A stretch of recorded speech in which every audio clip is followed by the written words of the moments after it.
And we're live. Hello, everybody. Hello. That isn't watching this game. This has been a bit of well, Fiasco? yes, pretty much. So, this was not meant to be Fiasco. This was actually meant to be me running a game of Vessen for a load of folklorists, which would have been amazing. But unfortunately, well, COVID happened, so we have had to postpone that game for 2 weeks. So that's actually going to be happening on August 13th. Friday the 13th, so that's going to go well as well, I feel. Perfect timing for a folklore cast. Yeah. I do an episode on Friday the 13th and where it came from, so go check out my podcast. Good plug. Thank you, Ben, for reminding me. So yeah, instead of that, we have managed to very, very quickly cobble together. There were meant to be 4 of us, but now there's only 3 of us. A quick game of Fiasco. I vaguely titled it Kids Gone Wild. Kids Go Wild. I don't know. It's 80s Stranger Things themed. 90s. 90s Stranger Things. 90s. We are 90s kids. I've not played Fiasco since it first came out, and Ben's making me use Tabletop Simulator and run tech, so this is going to go so well on my part. I just want to just for the people not watching, I just want to correct something here. David was offered by myself to run the tech and things like that. He declined because, and I quote, "It'll be easy." So I will not be burdening the blame for any cock-ups this time. I think this was before you said that we were going to use Tabletop Simulator, but I'll work it out. I haven't used Tabletop Simulator for so long either, so it's all going to go well. Anyway, while we're kind of having this weird chat and things, so I'm David. I'm the Drunken Storyteller. This is my Twitch channel. I run a podcast about folklore and things as well. But let's go around and find out who the other 2 wonderful people we have here are. Let's go with Mariam. Introduce yourself. Yeah, hi, I'm Miriam. It is afternoon for me. You can find me on Twitter at media_junkie. I use they them pronouns, and I am a TRPG game writer, live streamer, podcaster. Yeah, that's me. Cool. And why does there appear to be no sound? That's why. No, don't worry. It is working. Cool. That's what happens when you have mute on things and you forget about it. And the one who is running the game of Fiasco, because it's kind of technically a GM-less game. It is a GM-less game. A facilitator. Yeah, I'm facilitating the Fiasco as the more experienced Fiascoer. Hi everyone, I'm Ben. You can find me on Twitter at Watch8kin, which is Alpha Indigo Tango Kilo Echo November. I don't know who any of the other people are with similar names. They just apparently have anglicized versions of my last name. I, like Mariam, am a writer in the TTRPG and board game scene, and do various other things on the web, including being in multiple ones of David's games and ruining his day as a GM a little bit. I love it. You know. So, I do. Yeah, today we are playing Fiasco. We are playing the playset for Fiasco called Stranger Things Happen. This playset's boilerplate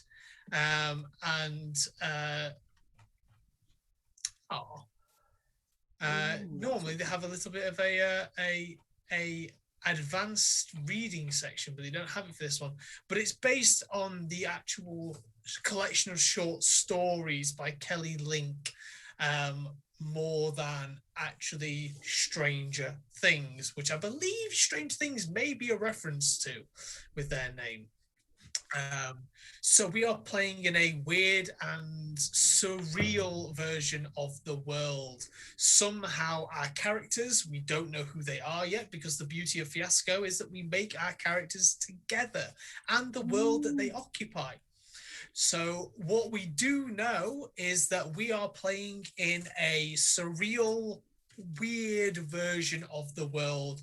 How I've been describing it to everyone else, because this may turn into something a little strange once this game of Fiasco is created, because I've had some interesting ideas on the matter, is it is Stranger Things meets Twin Peaks meets Brass Eye meets Biker Grove. Biker Grove. Biker Grove. I'm guessing, Mariam, do you know Biker Grove? Biker Grove is a majestic British TV show that, of 400 and something episodes, most are quite grounded and realistic. And then until the last episode. Well, no, there are about 4 of those that are not grounded and realistic, and one of which is so harrowing it messed up an entire generation of kids. And then there's the last episode, which is just straight up bug nuts, and it's clearly the result of the writing team all giving up universally, and the night before the thing was due in, doing just a bucket load of coke. Just a flour bag of coke to the face. That's the only way. I was about to ask which one, but I figured you were going for the powdery version. Yeah. They basically break the fourth wall on the last episode, and they all suddenly realize that it's a story, and it all just goes mental. And there's aliens, and it's just fucking weird. And on this point, Fiasco's not technically a horror game, but we'll probably turn it into something quite harrowing, and we're adults and we'll just swear and do horrible things. So there is a content warning, as per usual. Yeah. See the chat. And Fiasco is a horror game, but it's not a horror game in the traditional sense. So Fiasco is a horror game. You're not going to get ripped apart by a random werewolf. Masquerade, yeah. But Fiasco is a horror game in that it is a Coen Brothers comedy of errors. It's Fargo. So Fiasco deals with people with too little impulse control and too much self-belief. Let's go with it's a shame that Fiona's not here then, isn't it? Honestly, when she said she couldn't make it, a part of me died, knowing full well that whatever Fiona brought to the table was going to just be majestic, because I've seen her play the Vicar of Dibley in Woofrup. So I can only imagine that when she gets an actual system that allows her to play comedic characters, she would be straight and narrow and just completely subvert the genre again. I desperately need to get her playing Morkborg. Oh my god. Anyway, we're going to get distracted if we keep doing this. Let's carry on. But that's the beauty of Fiasco, because Fiasco plays short, punchy, and is basically, for those of you who don't know at home, Fiasco is cooperative storytelling. So whilst we've already said I will be facilitating today, I'll also be playing, and we will be creating our characters right now. So to start, the lot of us on Tabletop Simulator are going to roll our 4 dice, which are 2 black die and 2 red dice. And we're just going to give them a roll. These are going to give us the numbers we will use in our character creation. So if you just click and select and then right click and then... I'm just going to make sure that people can see it on the screen while we do this. Always good. It seems to be zoomed in a little bit, so maybe a little bit more. Okay, my dice actually tilted in a weird way. Oh, they did, didn't they? There we are. There we go. I rolled all mine individually because I'm lazy. That works too. So what we should probably do now is collect the dice together in their numbers so we know what numbers we've got to play with. So when we're creating our characters, people at home, what we actually have to do is we spend dice to give our characters defining relationships, needs, and then we go into the things that will be involved in our story. Ben, such have as you lost the dice? Yes, I've moved it up here for the one. Okay. So what we're going to do is we're going to collect all the ones together. We'll put them together. Next, we'll do that for the 2s, the 3s, the 4s, the 5s, and the single 6. When we take a dice out to give our characters or our story an established detail, that dice is then spent. So we can no longer use that result for anything. So as we can see, we're going to have bottlenecks here on the 3 and the 6. So we're not going to come up with character names yet. We're not going to do anything like that. To start with, we're going to look at our relationships. We have a relationship with each of the people around the table. Normally, if there's more than 3 people, we have a relationship with the person to our left and our right. In this case, because there's 3 of us, we're going to have a relationship with everyone's going to have a relationship with each other. So to start, what was that, David? Friends, yes, indeed. Matt Mercer style friends, not the horrendous bus friends. Anyway. So to start with, that's what's going on. It does have a score and a boilerplate, but for some ridiculous reason, it's got it on a double page spread, and I'm zoomed in so I can't see it. Well, I won't read it out. We've already established it's a surrealist world. So for our first relationship, I'll go first just so everyone gets the impression of this. And I'm going to say, Mariam, you and I are going to have an enemy relationship. So I'm going to take one of the 5s, I'm going to put it off to one side, and Mariam and I will write in that our relationship is an enemy. Normally, Fiasco would take place around the table. You'd write this on the card. I would then pass the card to Mariam, and Mariam would then define that relationship. So Mariam now gets to pick another dice off the 5 category, and if you'd like to read out the actual sort of defining ones for that, we can then establish for the people at home. Where would that be? So everyone, if you open up the PDF I sent you, that will have the game sets that we'll be using, the play sets in this. Okay, regard. I'm just gonna quickly open that up. Just give me 1 second. Yeah, what page would that be on? It's literally on, so we're looking at pages 4 and 5, which are relationships. Cool. So for people at home whilst we're doing this, the actual relationship options we have are 1, family, 2, friends, 3, romance, 4, work, 5, enemies, and 6, strangers. We as a group have already decided that we're going to be playing young people, so everything that wouldn't necessarily work will rejig around so that it works to be kids. So Mariam and I are going to be at least enemies, and then Mariam gets to take a dice and choose what type of enemies we are from the following list. Okay, well, I think I'm going to be that person and take that 3. The only 3 goes. And we are going to be monster and prey. Ooh, nice. And the beauty of Fiasco is that we don't actually know what that means. So which one of you is the monster? Yeah, I have a feeling I know which one it is already. And we also don't know what's meant by monster or prey. You know, it could be the literal, it could be the more figurative. That's the beauty of this. So we will next go to David, because now it's David's turn. So David, you get to pick a dice and establish a relationship either with myself or Mariam. Okay, let me have a look at the dice. We have got 1, 2, 4, 5 and 6. Yeah, we've got a lot of 4s. So we've got no 3s, basically. No 3s. We only had 1 3. So you're not having romance with anyone. This does not bother me at all. I'm going to go with you, Ben.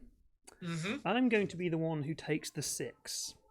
Oh, okay. We are we're going strangers. And unfortunately, we don't have another 6 because I would love to take the other 6. Murdered by the same hand would have been great fun. That would have been great fun. Yeah. But because we are also playing children, I'm going to take a 4, and we are children of rival witches. So here's where you've muddled up, David. You get to define the start of the relationship. I get to define the second bit. So Hang on, you get to take that 6 away. And then you get to... And then I get to look at that relationship a little bit further. So I'm going to go... Dreamer and the creepy guy. I am going to go for the 2 and go for Dreamer and the creepy guy in the dream.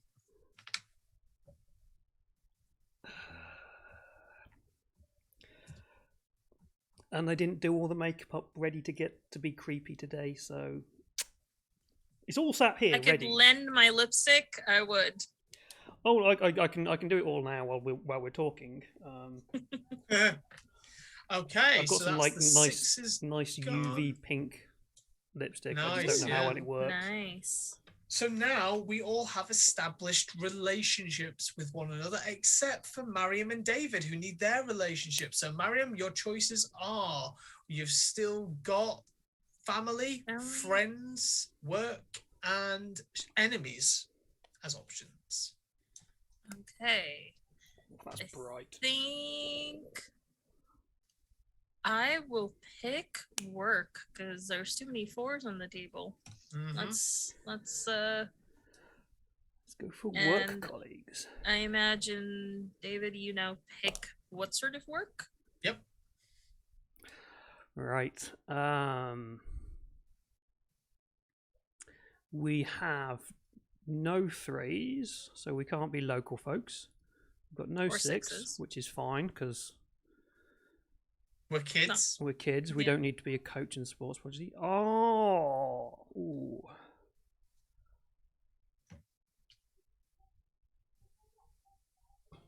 I kind of like the weird idea of being a clingy boss and fidgety employee. So taking the 5.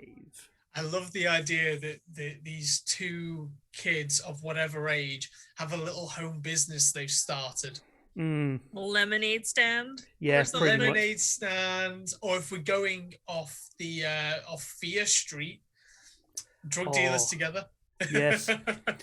It took me a while to get into Fear Street from the first one, but then kind of you get into the second and third, and it gets so much better. Yeah, loved it. Absolutely loved it. Right, so let's remove that 5. Okay, at this point, half the dice are gone. So I'm going to let us know about the next stage here. So now we've got to establish our needs. We've got to establish the object. Normally, we would also establish the location. However, because we're going to be doing things a little bit differently, I'm going to suggest that rather than doing a location, because this is going to evolve into something else, and we have some ideas around that, we're not going to establish a location. And I'm just going to give us a general location that works a bit better for our story, because it's going to lead on to some other things that maybe will be on the channel quite soon. So we're going to fall into that we are in Sheffield in the early 1990s, 1991, 1992, around then. So that's going to be our location.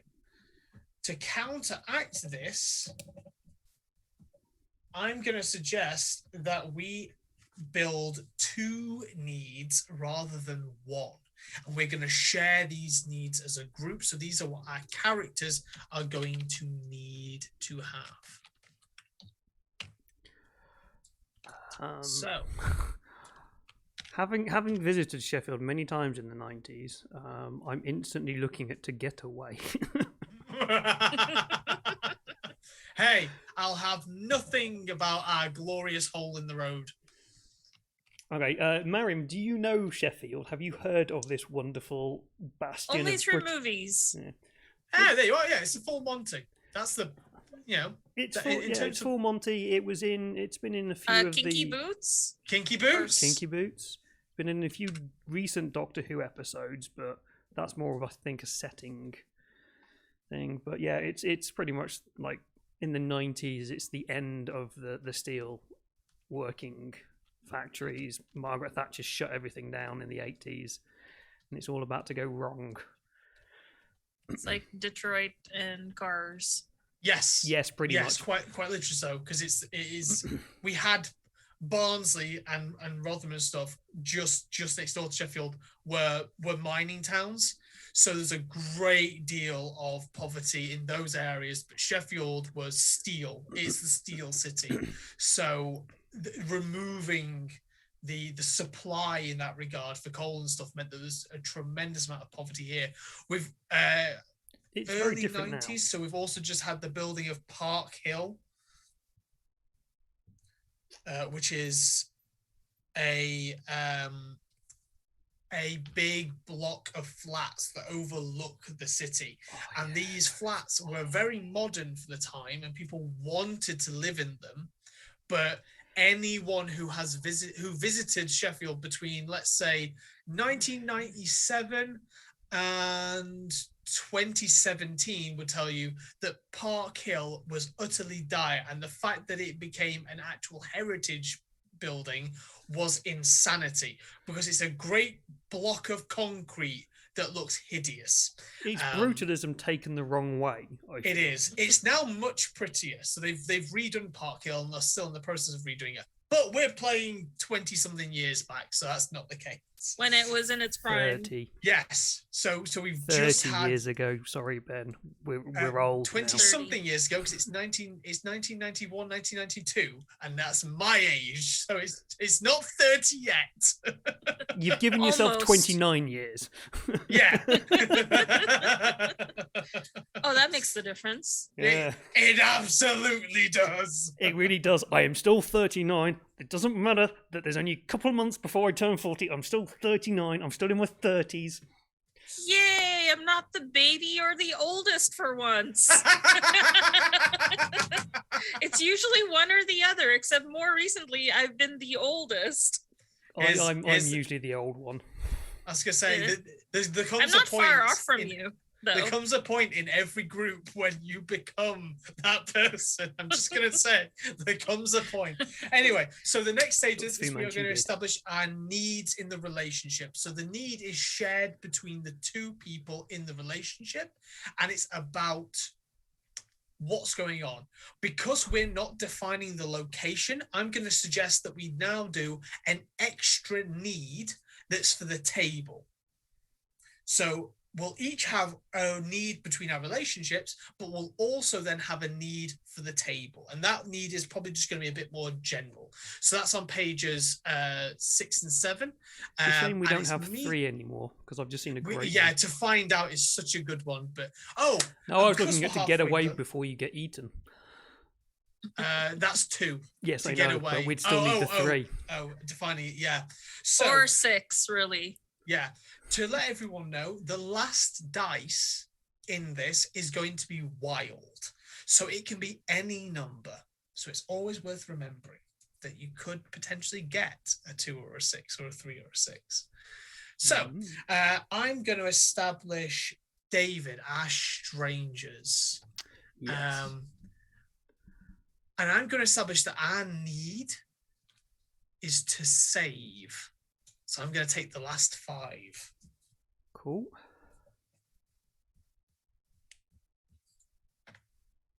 And then David, if you'd like to, you can define that. Yeah, this is going to be interesting. What numbers have we got again left? We've got 1, 1, 2, 2, and and 4. 4. So our choices are marriage. Might have to say maybe relationship because we're children.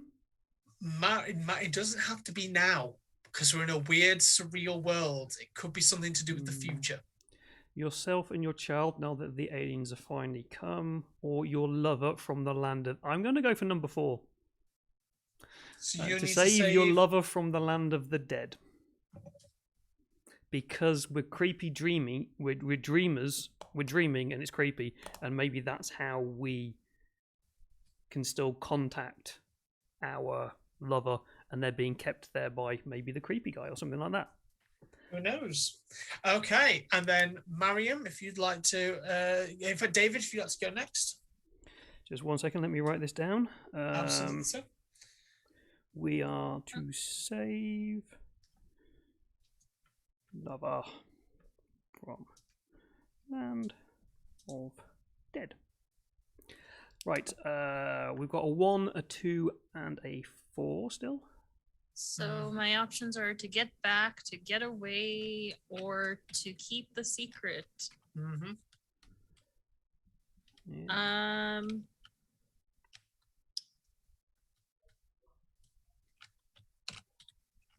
At this point, it's also worth remembering that we don't have to define things. So we can just have to keep secret, to save, to be, that sort of generalized thing. What's important is we also need an object. So you can choose, Mariam, to define the object of our unusual world. So that's going to be on pages 10 and 11. Ooh, so I get the choice between magic for beginners, dresses, or fun and games. Ooh, I like fun and games. I will take that 4. Mm-hmm. So you've got a Monopoly set or a deck of cards. Well, again, we're building together. You got to define the need between our relationship, but you could also now, on your turn, David, define that object if you wanted.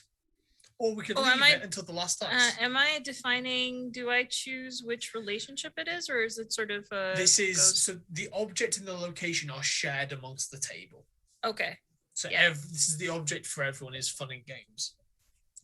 Cool. I don't know. I like a little bit of capitalist. Oh, right. I don't decide that. Not yet. No. Okay. Yeah. You can talk about what you want, though. I do think there's a lot of fun with a Monopoly game, because imagine if we get thrown into like creepy dream world where the world's a Monopoly game board. Yeah, it's only a different way of looking at Stranger Things. It's not the D&D characters who are actually being chased down by a little puppy and a hat and an iron, and they're the real monsters. Mr. Moneybags. I was about to say, laughing. And Mr. Moneybags, yeah. Just laughing, nefarious, red eyes. Yes, that could be very, very, very much. I kind of like that idea, taking it in a different way to Yeah, well, I'm good with if you are, Ben, the idea of Monopoly set for fun and games. Oh God, yeah, that sounds very fun. We also don't need to define this thing yet, so we can just have fun and games and it be generalized. We don't have to have an actual thing for it. We do need, so you need at least a category for your need with your relationship with Mariam, and I also need a category for my relationship with Mariam. Right. We don't need to have them defined, but we do need to have at least a category. So I will take then. I'll just say my relationship with Mariam is to get away, and I'm gonna take the 2 for that to get away and leave it undefined. Because maybe she's the clingy boss or I'm the clingy boss, and we want to get away from each other, from our little lemonade stand that we have. Or maybe you're both trying to get away from whichever one of us is the monster and the prey out of mine and Mariam's relationship. Who knows? Who knows? Yeah. Mariam, you can either have it defined or not. You only get to choose, obviously, the number 1, isn't it? So, which would be from the specialist, which could be Mr. Moneybags. Alternatively, Mariam is going to get to go again before you are, which means that she'll get the last dice. Yeah. Which means she could define it as anything potentially.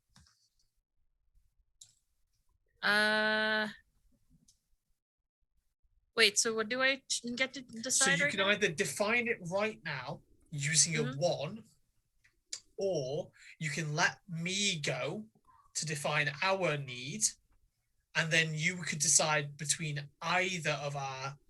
So you could define our need, shared need for our relationship, or your and David need, or the object. But you'll have a wild dice, which means that you'll be able to define it. I like wild. Yeah, I like wild. So our need then for our relationship is to get back.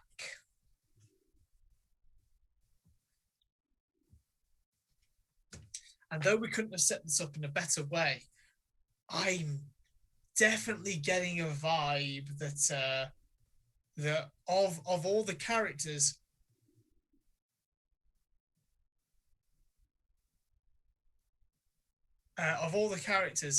I might very much be the individual who is the sort of the monster here, because I'm the monster. There is the monster between myself and Mariam, and there is also the relationship with David being the dreamer and the creepy guy in the dream. I think there's scope there, isn't there? I think there's a lot in here. Yes. Mm-hmm. So, Mariam, you Mhm. have options of defining the need between myself and David, the need between yourself and David, or the object. And you have whatever number of all those categories you like, because the last dice is always wild. Kids So, go wild. David's need is to get away, correct? Not. Yeah. So.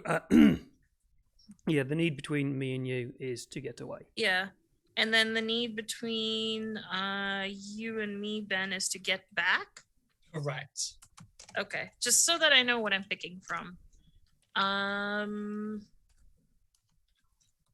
I think I'm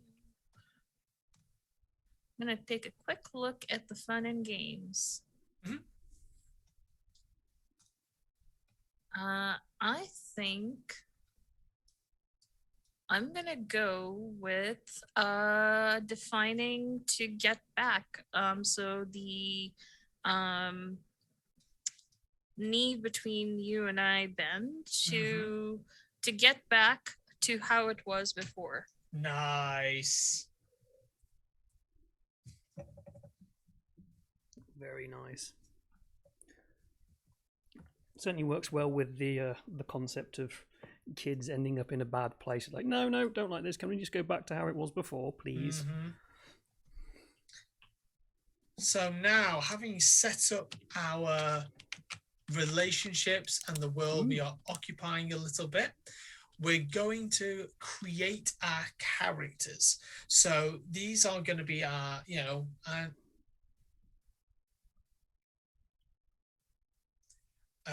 my apologies. We are going to set up our characters such as our names, what we might look like, little bits and pieces like that. And that'll take us just a couple of minutes, and then we'll jump straight in with the first scene. So when playing Fiasco, we perform a collection of scenes, just like in an improv game. Let's just sort out these dice to everything. So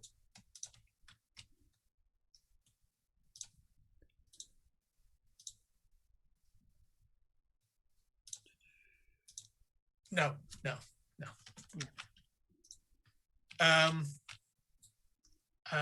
Sorry about that, guys. Just losing my train of thought. So in Act 1 of Fiasco, we perform a scene between ourselves and another one of the players, or ourselves and an NPC, where someone might just jump in to play the NPC for us. And always we're trying to work towards our needs for our character and not, play towards a character. During Act 1, we are rewarded dice depending on how people believe the scene went. So we can choose to either act out our scene and take the opinion of the person who was not in the scene. In this case, for example, if Dave and I are having a scene, it would be Mariam's decision on how that scene went based on our needs. Or we can determine the outcome of the scene, in which case other people determine what that scene was and maybe some of the narrative beats for it. Act 1 lasts until half the dice are gone, and during Act 1, rather than keeping the dice, we give them away to other people around the table. Good and bad results don't particularly matter until 2 moments of the game: the tilt and the aftermath. The tilt comes when we've reached half the number of dice, and basically it introduces 2 new aspects to the game, typically determined by the person who has the highest number of red dice and the highest number of black dice. And these are the twists. These are when this is the fault at the end of Act 2 that sets up Act 3, so to speak. It's when everything begins to go wrong for our characters and the world begins to spiral. Do you think it's going to take that long? You've played with me before. Mechanically speaking, this is when everything was meant to go wrong. Act 2 will happen much the same way. We'll take part in scenes which we can either act out ourselves and then let the other people decide how they went, or we can determine the ending and the outcome of the scene, and then other people get to decide on what that scene looked like and things like that. However, during Act 2, we keep the dice we are awarded, which means if a scene goes bad for you, you can begin to rack up those black dice, which has a big impact on the aftermath. In the aftermath, this is when we determine what has happened to our characters. Normally, we're meant to have quite clear-cut, defined, and this happens, and this happens, and this happens. However, in the Stranger Things Happen playset, rather than using the actual last dice in the traditional way, we're going to also do a little bit extra, but we'll get to that more when we come here. For everyone, what we do in this situation for the other players, we look at the dice, we will take the dice, and if it's a good dice or a bad dice, black or red, red or black respectively, we will make a "this is" statement. So this is my character's name, and then we will have a single sort of short sentence paragraph about what has happened that has caused that based on the result of the aftermath. Okay, so let's get cracking on our character ideas.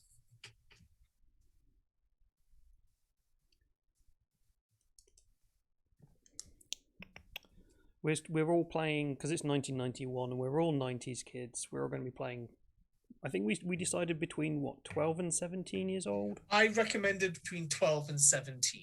Yeah. In 1991, I was 10.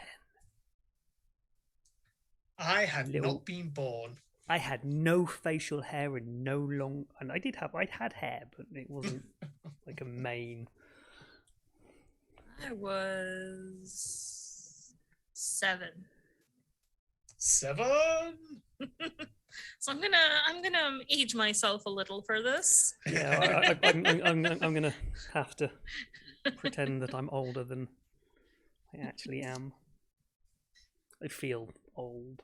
I think I'll go for like maybe let's say 14. Yeah, it's kind of where I was thinking with age-wise. I will also go for 14 then. That way we can all be sort of at the same school year or close enough to it sort of thing. Oh yeah. And for once, my actual education matches the fictional education. I'm guessing O levels and A levels. Yeah. So we'd be at 14. We'd be preparing to do our O levels, I believe. Yeah, O levels at this time. Yeah. Yeah, we'd be close to, because I think the GCSEs came in the early 90s. Yeah. So it's all right because we're playing in a strange and wonderful world. So we'll say that we are getting ready. What that does mean is that we'd be in year 10. Yeah. Yeah, we'd be just starting year 10 at 14. Yeah. So it's going to be around September time. Yeah. September in Sheffield is very wet. It is. Yep. Yeah, October is. in Sheffield is very wet. So is And November. It's currently it's wet. It's currently July and it's bloody wet.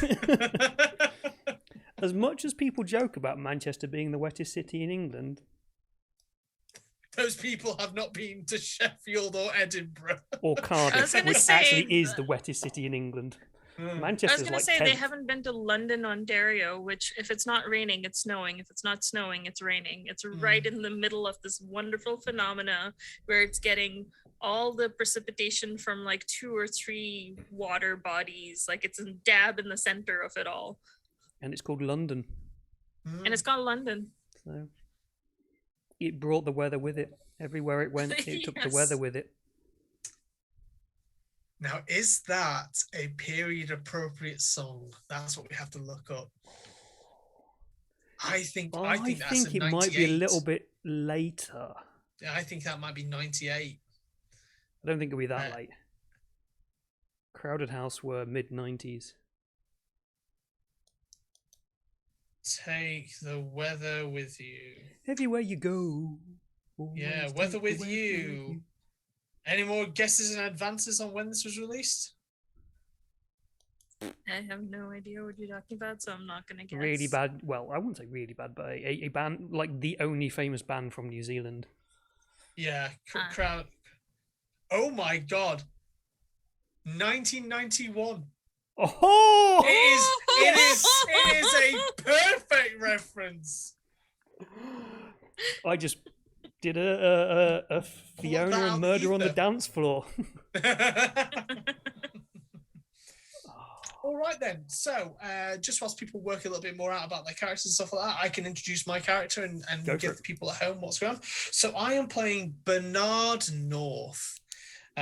Bernard is 14 years old. He, him pronouns. He will have just joined.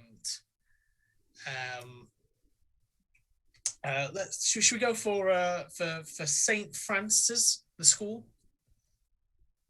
Yeah. Yeah. So St. it's Francis High. Well, the full name would probably be St. Francis of Assisi, wouldn't it? You know, We're going to call it St. Frank. I'm probably going to call it St. Frank's High. St. Frank's High, yeah. So it's St. Francis of Assisi.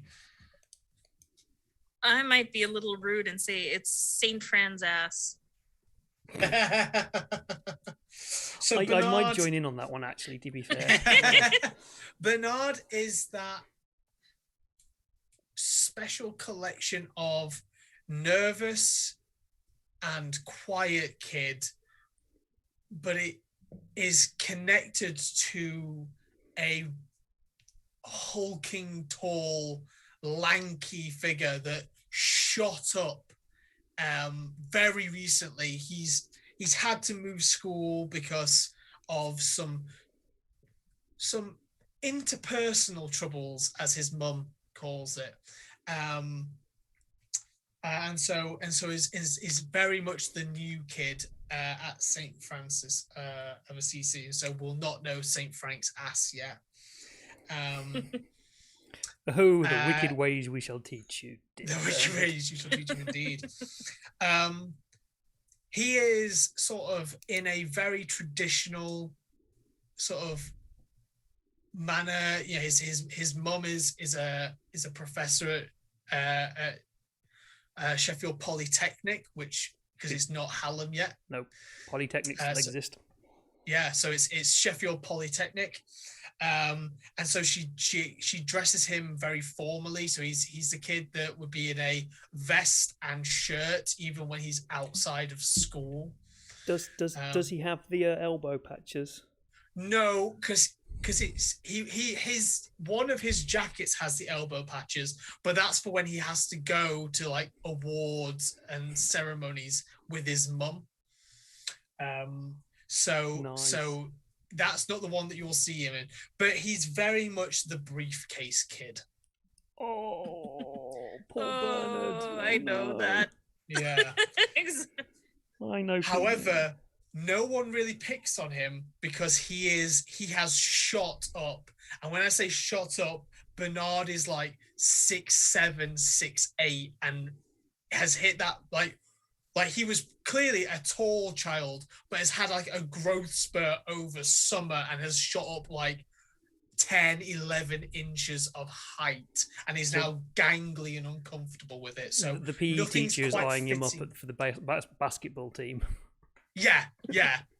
If he was even a little bit more even if he's never touched a ball in coordinated. his life. Yeah, if he was a little bit more coordinated, they would have jumped him already. But right now, no one's quite sure because, like, you know, all his shirts are now like 2.5 inches too short on the arms and stuff like that. You know, he's very gangly and uncomfortable looking with it. Nice. I have a character if you Go for it. are done. I have just All discovered right. a wonderful velvet-coloured nail polish, so I will listen and. While you do your nails. Yeah, so I am 14 years old. My name's Bunny. Nobody knows what my actual name is because I refuse to tell anyone what it is. And when you think of fairycore, you know, sort of like the style, but 90s. So like butterfly clips all over my hair. And I'm wearing like this really odd mixture of pastels, but also black. So it's like this kind of like pastel goth fairy. Oh, you're a poison fairy. Yes, something like that. And I'm brown, and I go by they them pronouns, and it's one of those things where it's like I'm definitely sturdy and heavy set, but the grace with which I go around it's like someone who weighs at least a quarter of that, of like I just bounce around and I float effortlessly. I'm seeing Bunny walking on point a lot. Yeah. Like, and everyone's I've like, never oh, taken there a ballet she goes class. again. And you hear it's they as I bounce around.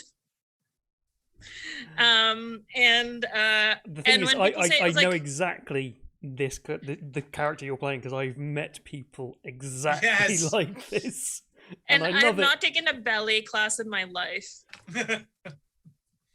That's just me. I'm always like tippy toe everywhere. Gonna have absolutely horrific tendon issues in about 2.5 years, but we'll get to that when it comes. Yeah. So I'm just gonna write down they them as well. Cool. And Ben, your character's name is Bernard, right? Bernard, yeah. Yes. Okay. He is probably quite desperately trying to get Bernie to stick, but he's definitely not cool enough to pull it off. So it's like everyone refers to him as Bernard. Well, mainly because Bernie and Bunny sound too close. Oh.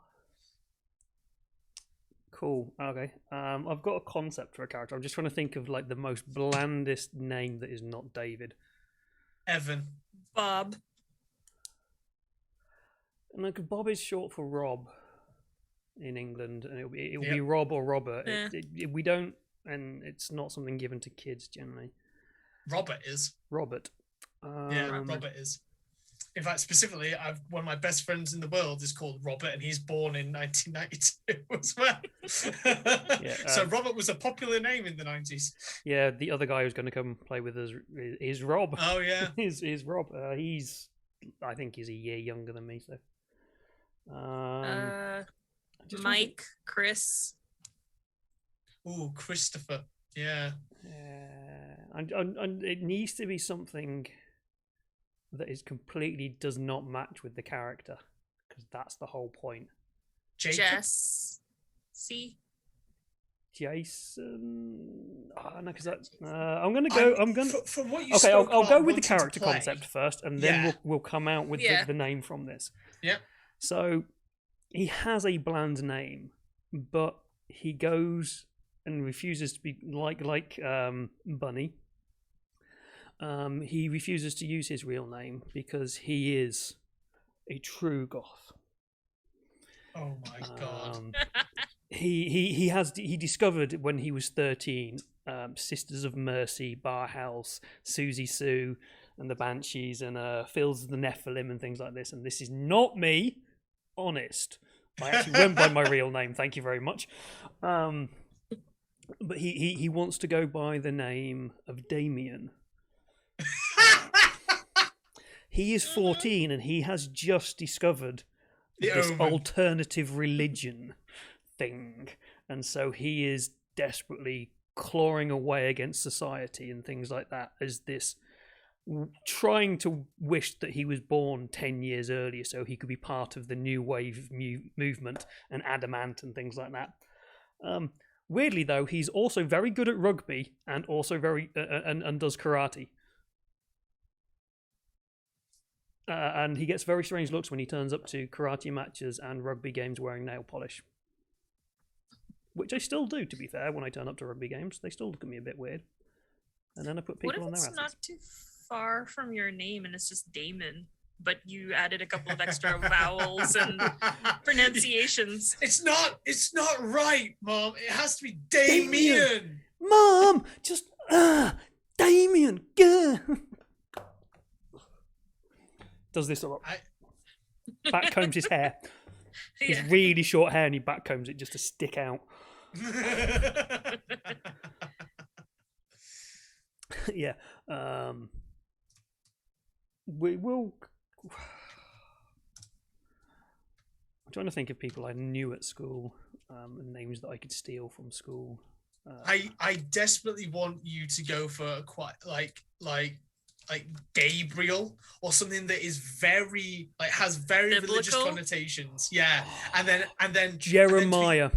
Jeremiah, perfectly. Yeah, Jeremiah. and to be like avidly from a very religious household and just have discovered this thing and be the literal black sheep. Yeah, that is it's. Kind of roughly what actually my childhood was. It was they weren't a massively strict religious family, but I was brought up and in church and things. So, and he will go by he them. He them.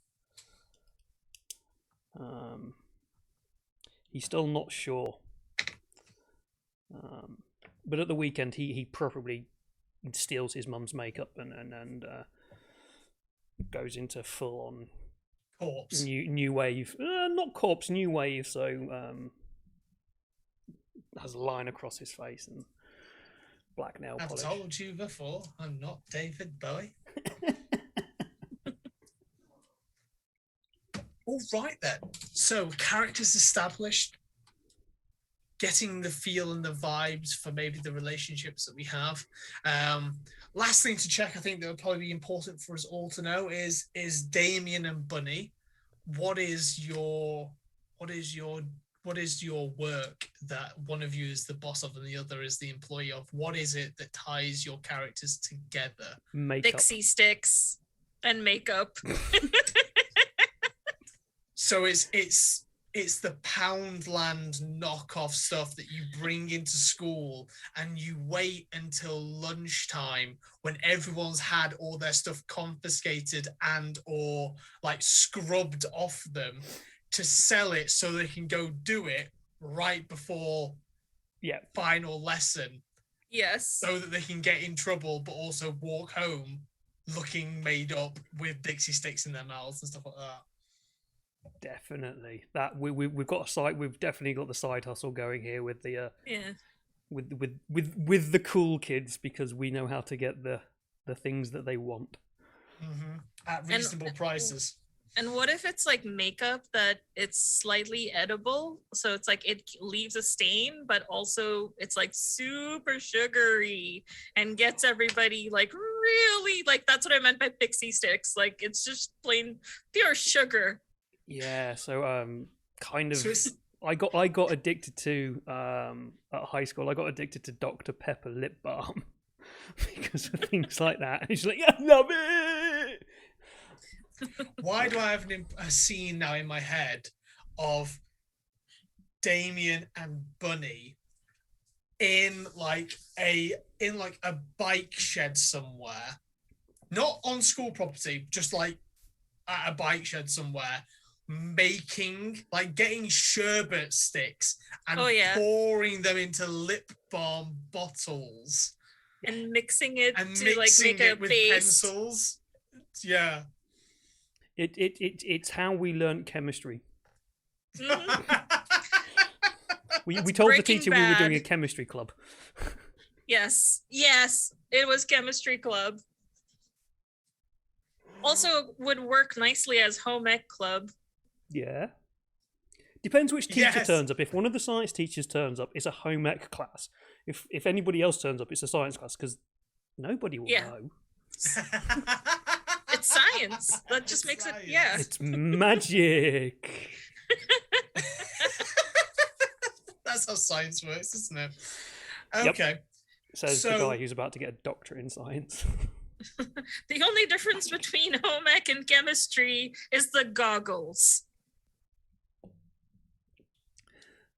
Yep. I'm a food chemist by training, and what you just said is more eerily accurate than you know, and it is very disturbing. I was a science major and a big foodie, so It's just like anyway, that will lead to discussions, right? So to get I'm us so started, looking forward to where this is going to go, and then what you're going to do with the next session. yeah, I've got ideas like it's going to be great. So it is 1991. It is September. I'm gonna put a hard date on it for us to work for. It is the 3rd of September. School will start up again in 7 days. And I'm gonna go with a nice simple thing here. The reason that the three of us are familiar with one another is that all our families have recently moved into or been selected to move into Park Hill Flats. St. Francis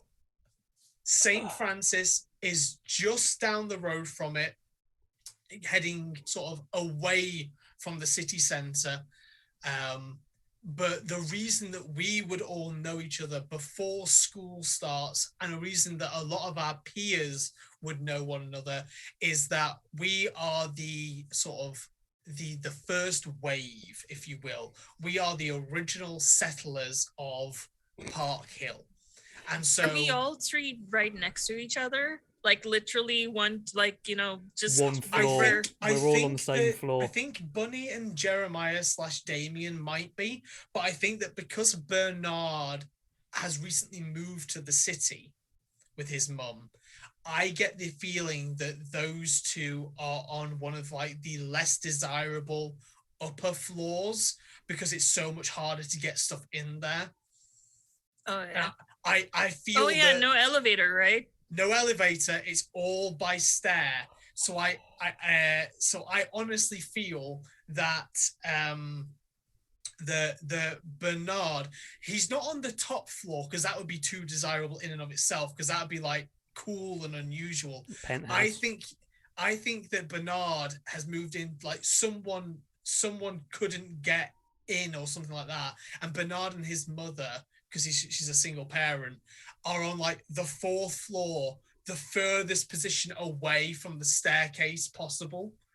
So it's like you will have seen like this, like, you know, this tall streak of boy and this, like, you know, middle-aged, very prim, proper, like super like high-end feminist style like dressed woman carrying like Power suit.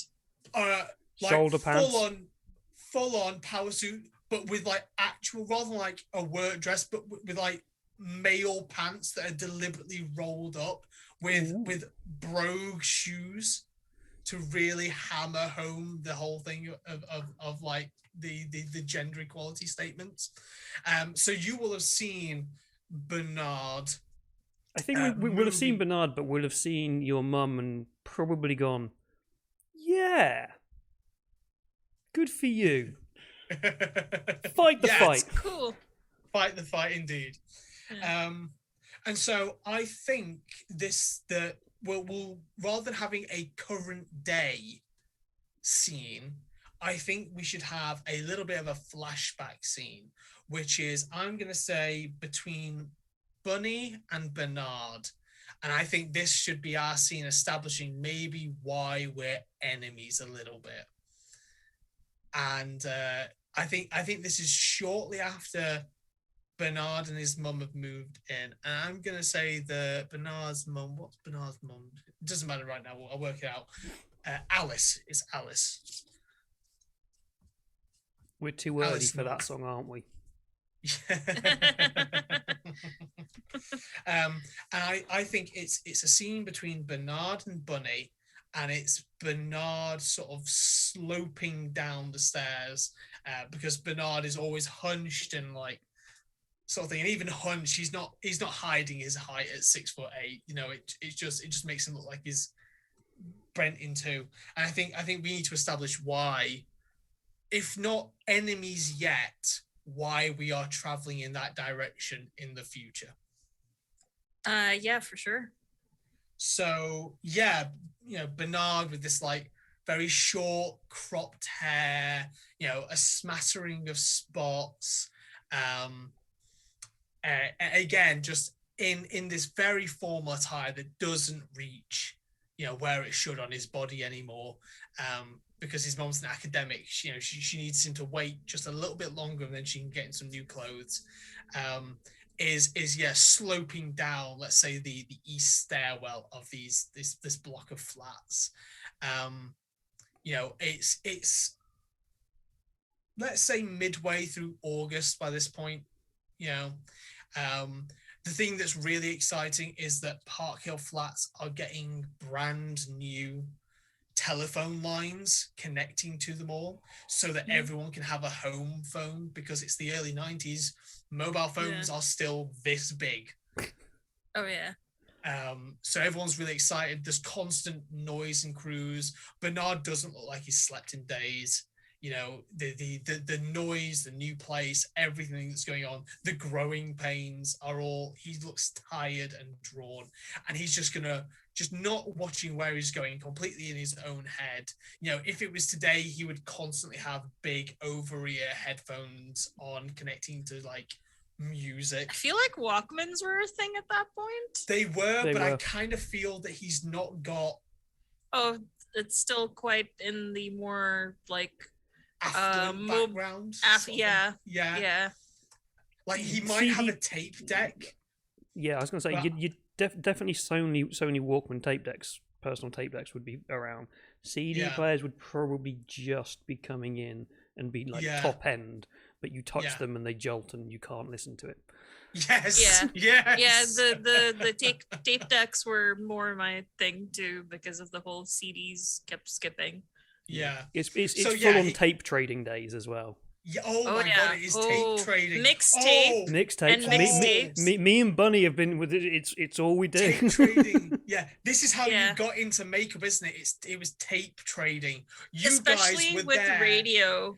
Like if we had a tape recorder that could record, I did a lot of in my young age mixtapes, but also sort of like, oh, you really want the song? Don't worry about it. I'll get it to you in a day. It's a popular song. That'll be a quid.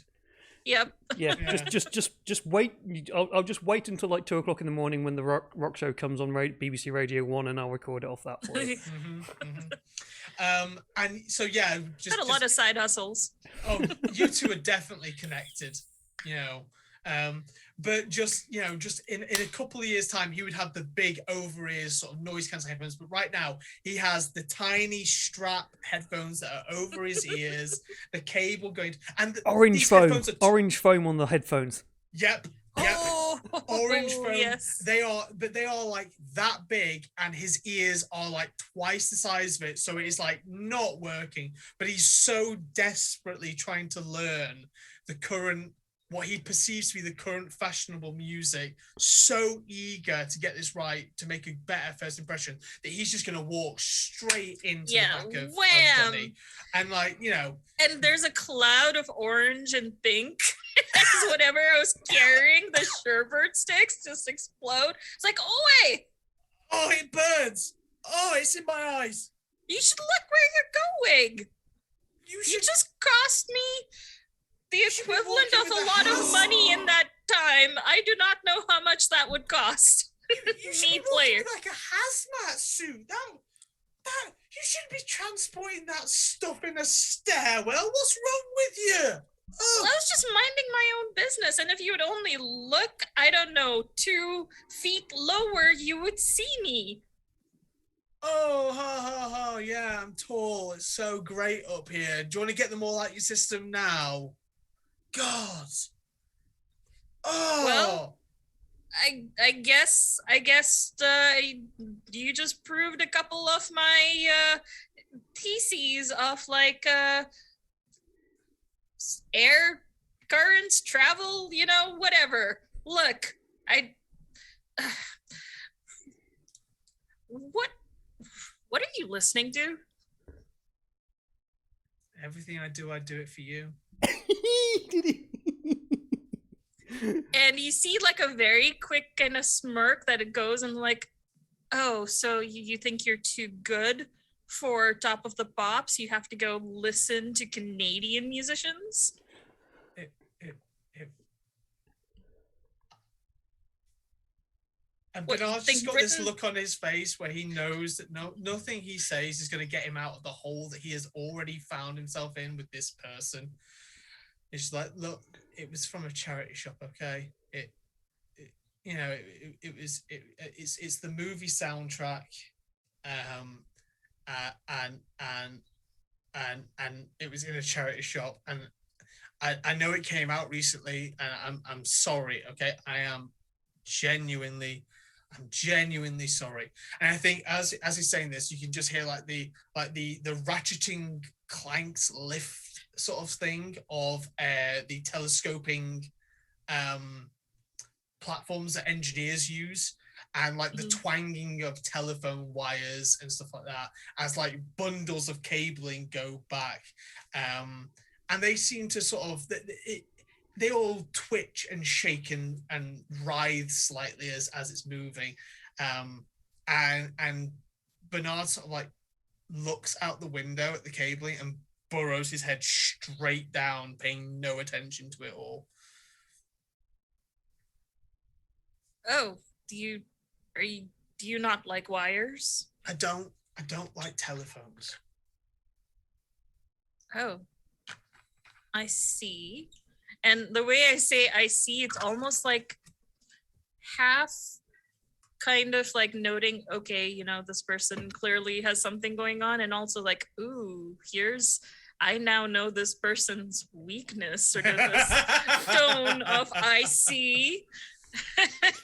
Quick I mean, suck on the. You've heard about what they're saying, right? About how like the company can listen to everything you're saying when they install in your house.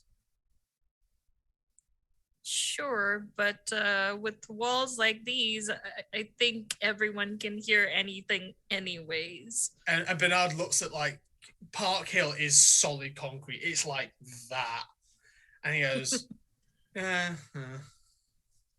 Well, especially for those who live above us, if they decide they want a little dance, suddenly that's all I can hear. Oh, we're on the 4th floor. Like everyone on the 5th floor is honestly ancient. It was like the cruelest thing imaginable. I don't think there's a person up there that is below the age of like 62. They put all these old people up like 6 flights of stairs. It is, just pure cruelty. Yeah. But they move around up there like the dead. Like they do not make noise. Well, what makes you say they aren't? And at that point, I start to kind of walk away, leave some, because it seems like you're the type that gets easily spooked. So as I walk away, I go like, ooh. So you're just weird, right? Like that's your whole thing. As he watches her, watches them like go up the stairs, just like, oh, great, thanks, I guess. I'm Bernard. Bunny, watch out for the Walking Dead on the 6th floor. I'm on the 2nd floor, so you're aiming in the wrong direction, buddy. I think we'll end the scene there. Yeah. Cool. So, David, you now get to decide how that went for Bernard. based on. Can I add one little thing that's sort of like a in between? So once all the phone lines are in, you always get random prank calls at any time of day, especially at night. You're the worst. Why, you're welcome. Absolute worst. I think it. So what I'll say with this, sorry, I'm just adding names to the thing at the moment. It was going all right, I think, for Bernard. It wasn't his worst experience. He's used to awkward interactions with new people and things, having this. I just spelled Jeremiah. Jeremiah.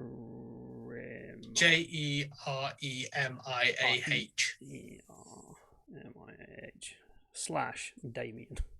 As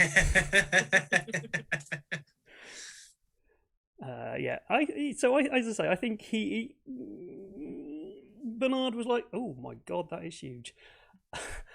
I think it was going all right for him.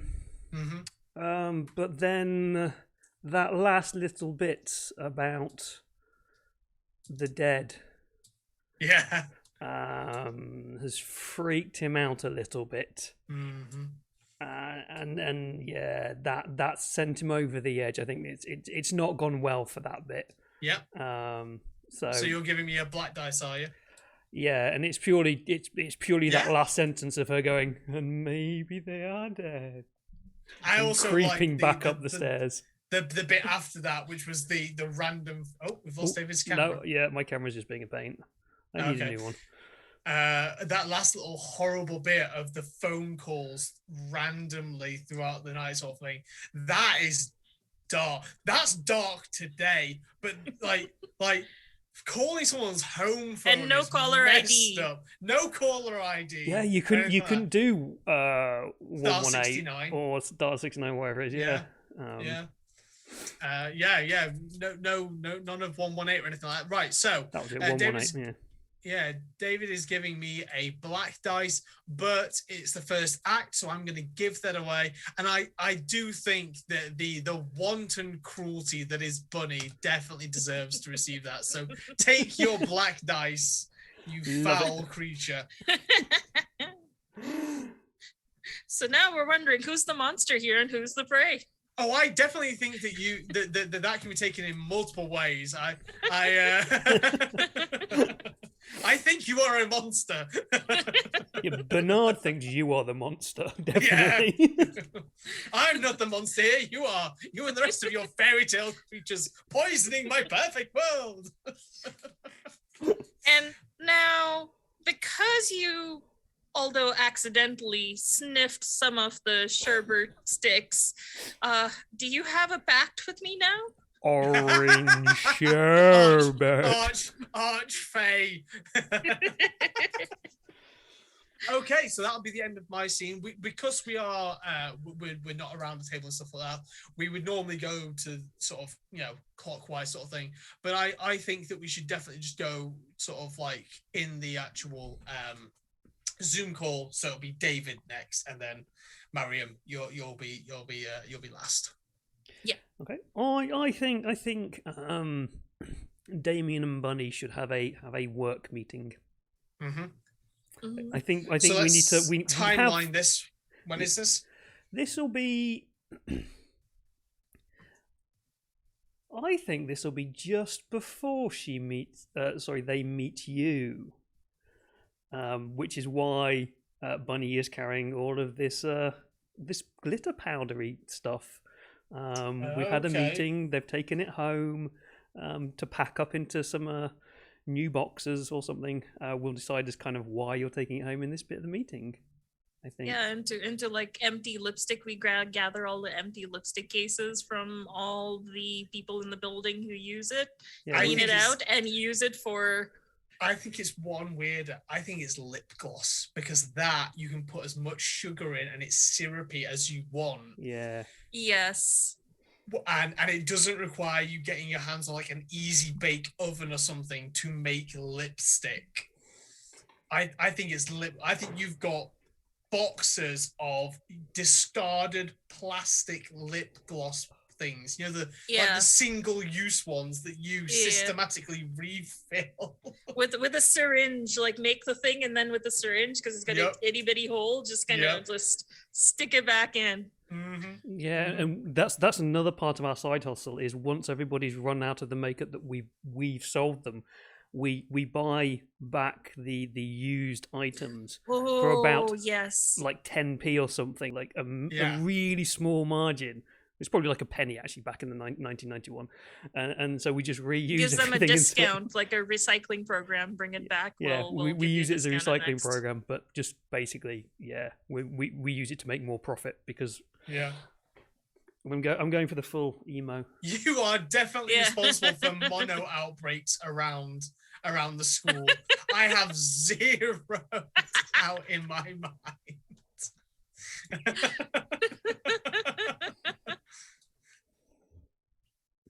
That's far Okay, too right, hot so in this it's weather your to do scene. that. My head is fucking cooking just doing that. Bloody hell. Ugh. Right. Okay. Hi, Damien. Hi, Bunny. So I've got I got a new a collection of bottles and things that we need filling up. So have you brought anything we can fill these new ones with? I've got a bag of sugar as well. I've got I got that really fine ground caster sugar stuff. My mum was making a cake and I stole it. It wasn't black enough. Well, I did have about a pound of each flavor, but I lost some to some new kid that's in the building now. A new kid? Just really tall. I think is on the 4th floor. I should look. So he doesn't name need to was use the stairs then? Bernard. Yeah, and according to what they said, it was like on right at the end of the building, furthest away from the stairs. Ah, okay. I think I've seen him and his mum around. They were lugging like tables and things across. I love that suit. Their mom is so cool. I know. Got in the actual wearing suit pants. Or trousers. Yeah. Sorry, we're in England. I've gone really American for some reason. Probably because of me. I think it's an affectation. No, I need I to think be Damien's more. doing it to be weird. Yes, she was wearing trousers. They were just so beautiful and dark and just oozed power from her. I think this is more Damien. Yeah. Yeah, just the power of the woman. Oh my god, I know those type of buildings. This is Park Hill in the 90s. God. I know those type of buildings. Yeah. I live in one similar currently. Oh dear. It's fine. It's downtown. That's nothing to complain. And Bunny goes, well, yes. Said he didn't like noise, and I'm getting sidetracked. Why have you got another way to make funds? Oh, Is you a know me. I plot always have. forming. I have many, many ways to make fun. For a person who doesn't like telephones and noise, if we can get their telephone number, From the yellow pages. and sort of looks at the yellow pages across. This can work. Yeah. This is a new build. We can play on his fear of the dark.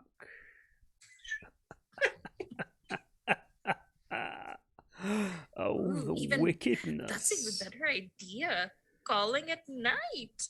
Yes. we don't sleep here. Nobody needs to sleep. Sleep is for the dead. Yes, and maybe. Did you tell him about the dead? I did. On the 6th floor? Yes. Well, I will, maybe what we can do as well.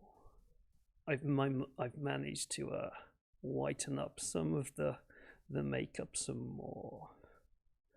Ooh, I do will. Tell.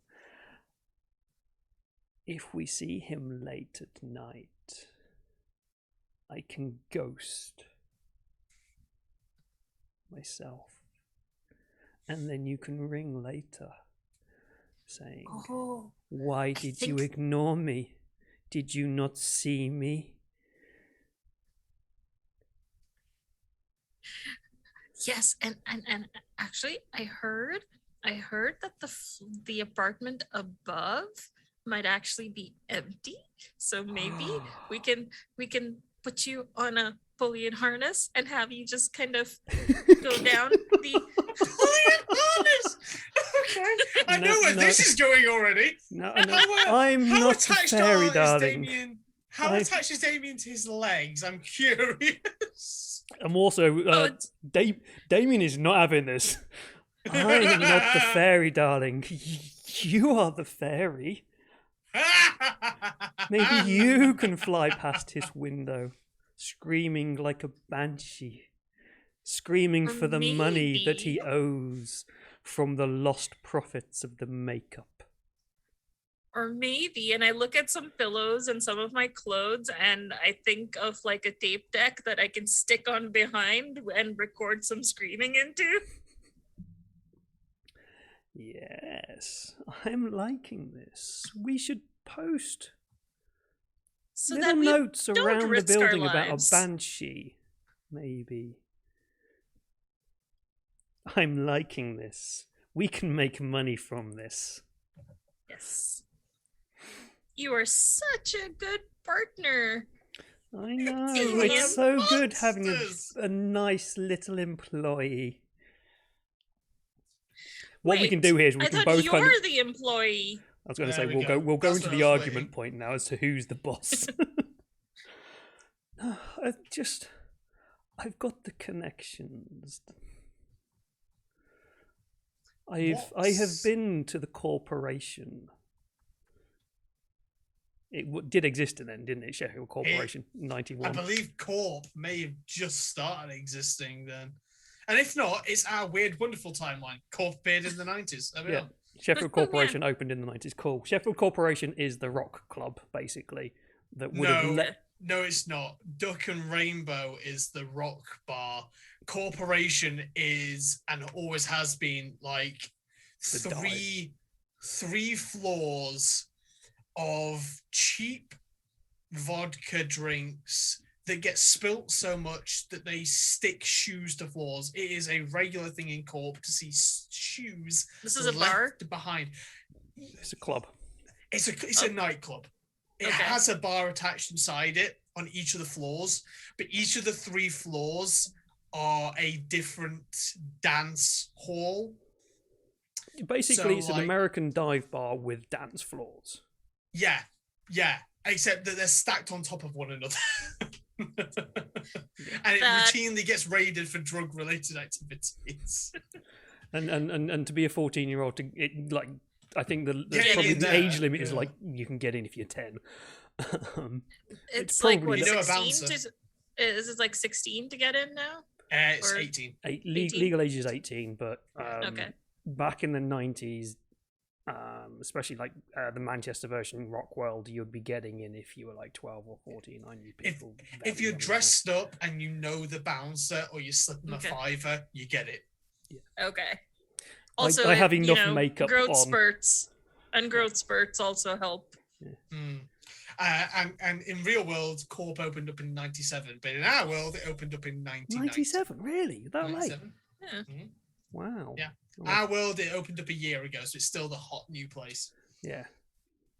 Yes, I've been into corporation. I am the older one. I have the connections, my dear.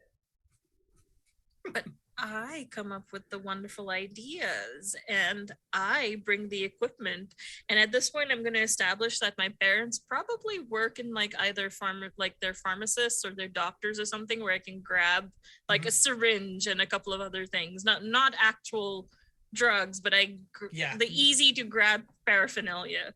I'm thinking like a nurse practitioner or like a pharmacist sort of open, or like a full-on doctor that you can reach in, like a private doctor, so they've got like a bag. Yeah. So I usually like one or two empty syringes. I just grab them. In fact, I probably reuse those syringes. I just wash it with soap and water. Oh God, no! You are not just responsible for mono in the St. Francis, are you? You're responsible for some dark stuff. All No, the like, diseases come from us. It was a one-time use syringe, but I've been reusing it by washing it with soap and water.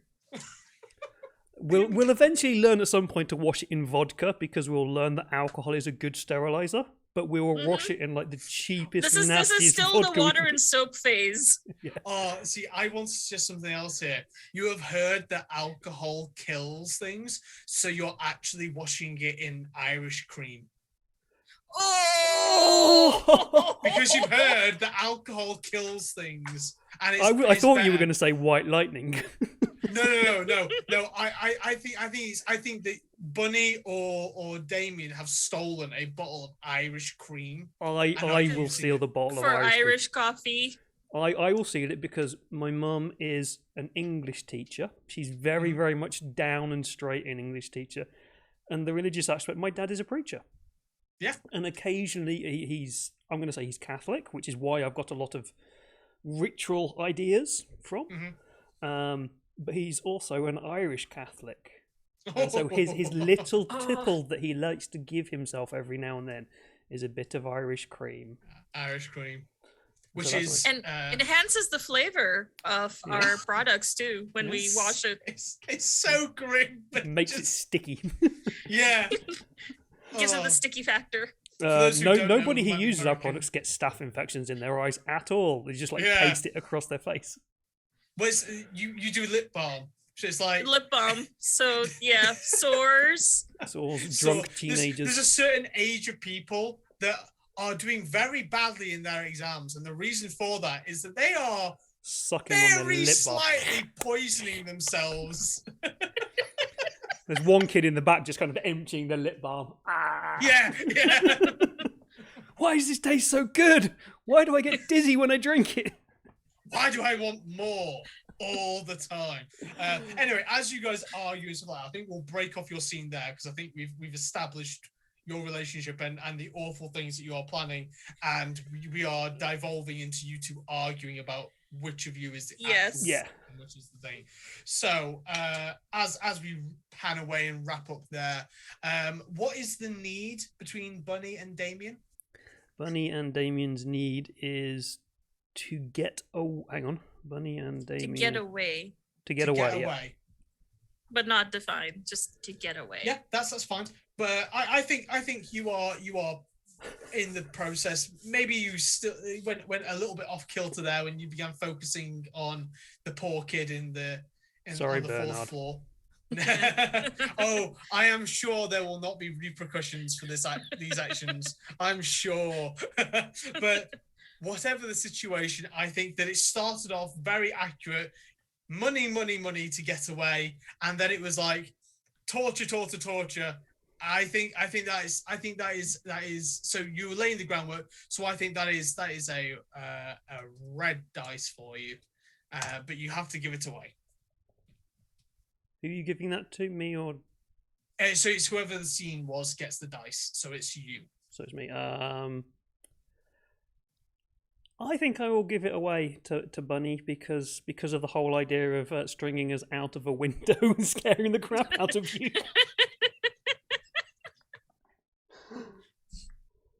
Yep.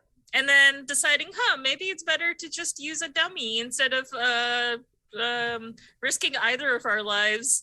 That wasn't established. I want to see one of you two. No, I did say I did actually say at the end that okay. with the pillows and my clothes and a tape deck attached between the pillows to kind of do and tape us screaming. Then we might have another victim. Maybe We may have another victim joining us right now, So or I'll say third after member of the we'll bullying group. we'll sort it out at the break. See what happens. Yes, Yeah. yes. So let's carry on, and we'll sort out, and we'll introduce Rob's character in the break. Okay, so Mariam, it is your turn to establish a scene. Worth remembering, as always, that you can establish a scene by acting the scene, or you can choose to establish a scene and determine the outcome, but you don't establish the scene itself. The scene is established by myself and David. What would you like to do? I think I would like to see. So far, we have not seen Damien and Bernard interact, and I think this would be. It has to be with your character. Oh, I have to. So it's always your character you're telling a story from. But we could have a scene with the three of us if you like. Yeah. I was going to say first day of school would be actually this is like, so this is 10 days in the future from where we currently are. Yeah, I think it would be great for all of us with sort of the things we've already established to kind of work on. It's our first day of school. Mm-hmm. And how we perhaps were actually exiting the building together and then going from there. Maybe, well, just as an idea, maybe me and Bunny exit and Bernard is in front of us, and I've not really interacted with Bernard, and Bunny is like...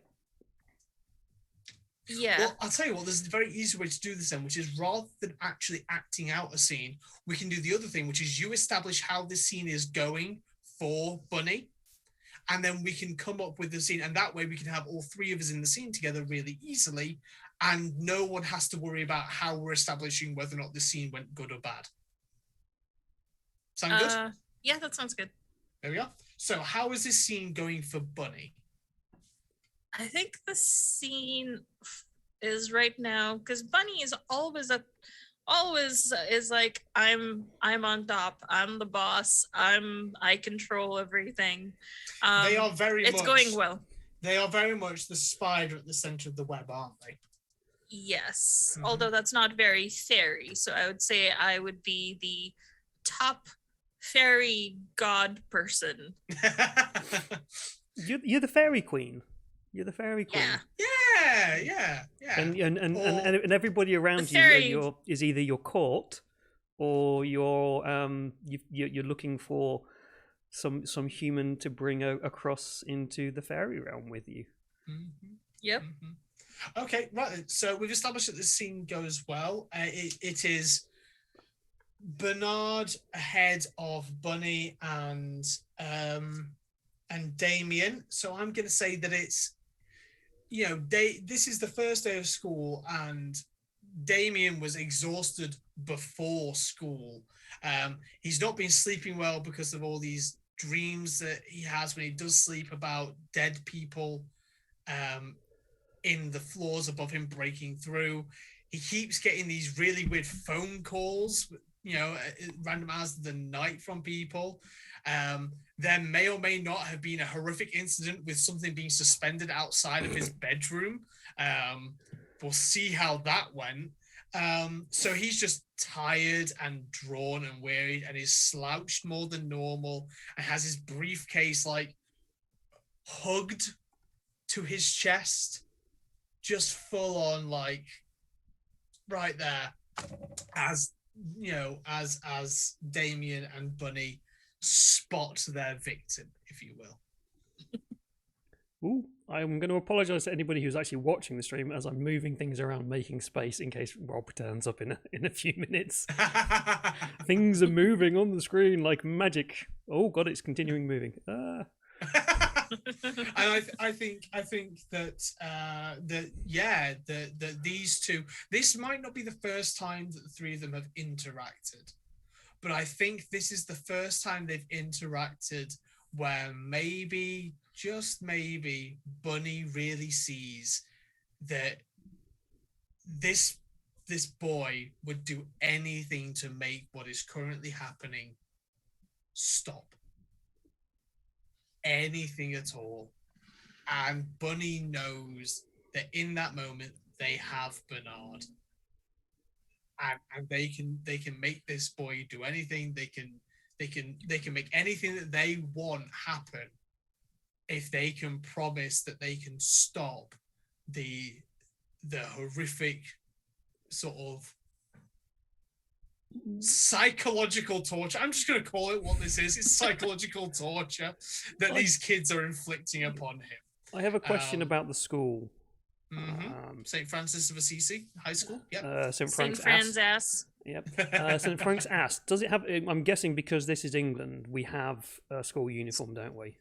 Yep. Yeah. With it being a church name school? Is it a church? Is it HCV or something school? And is it a strict uniform?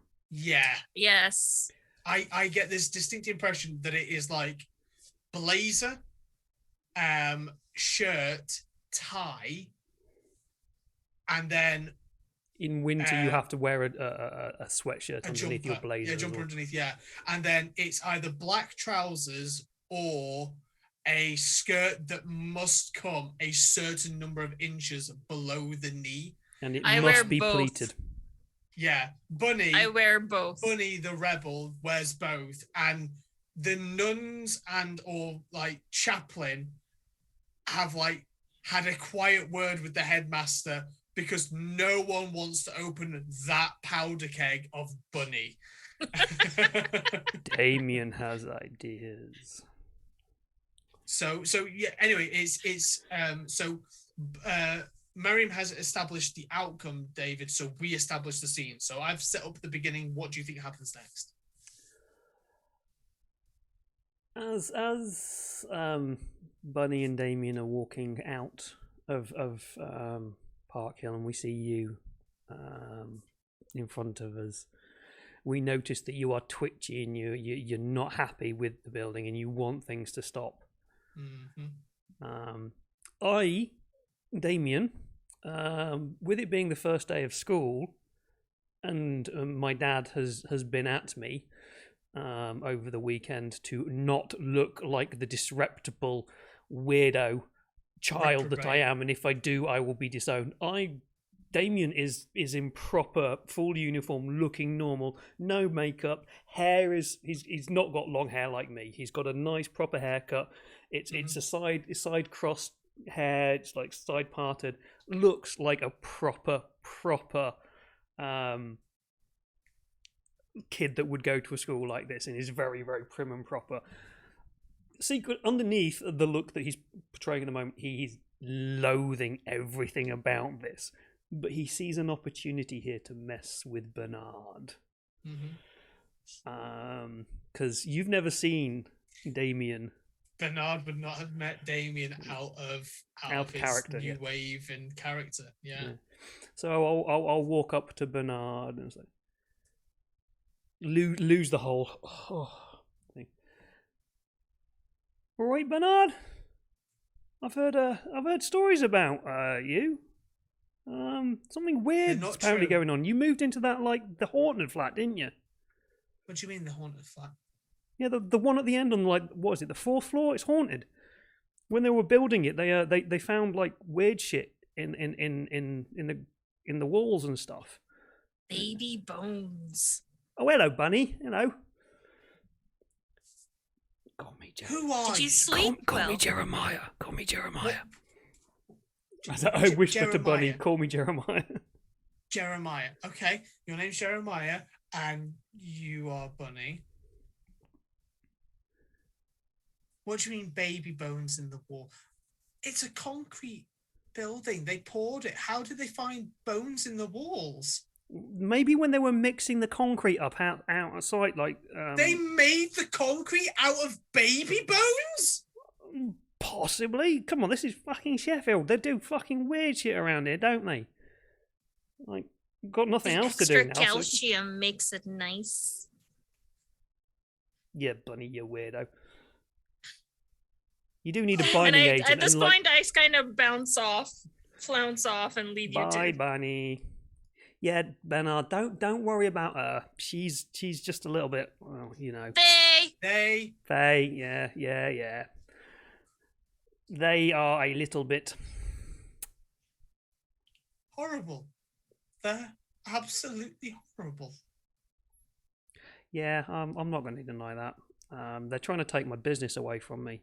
I said I've got this sweet little deal going on, and they're trying to ruin it for me, and I'm not happy. Yeah.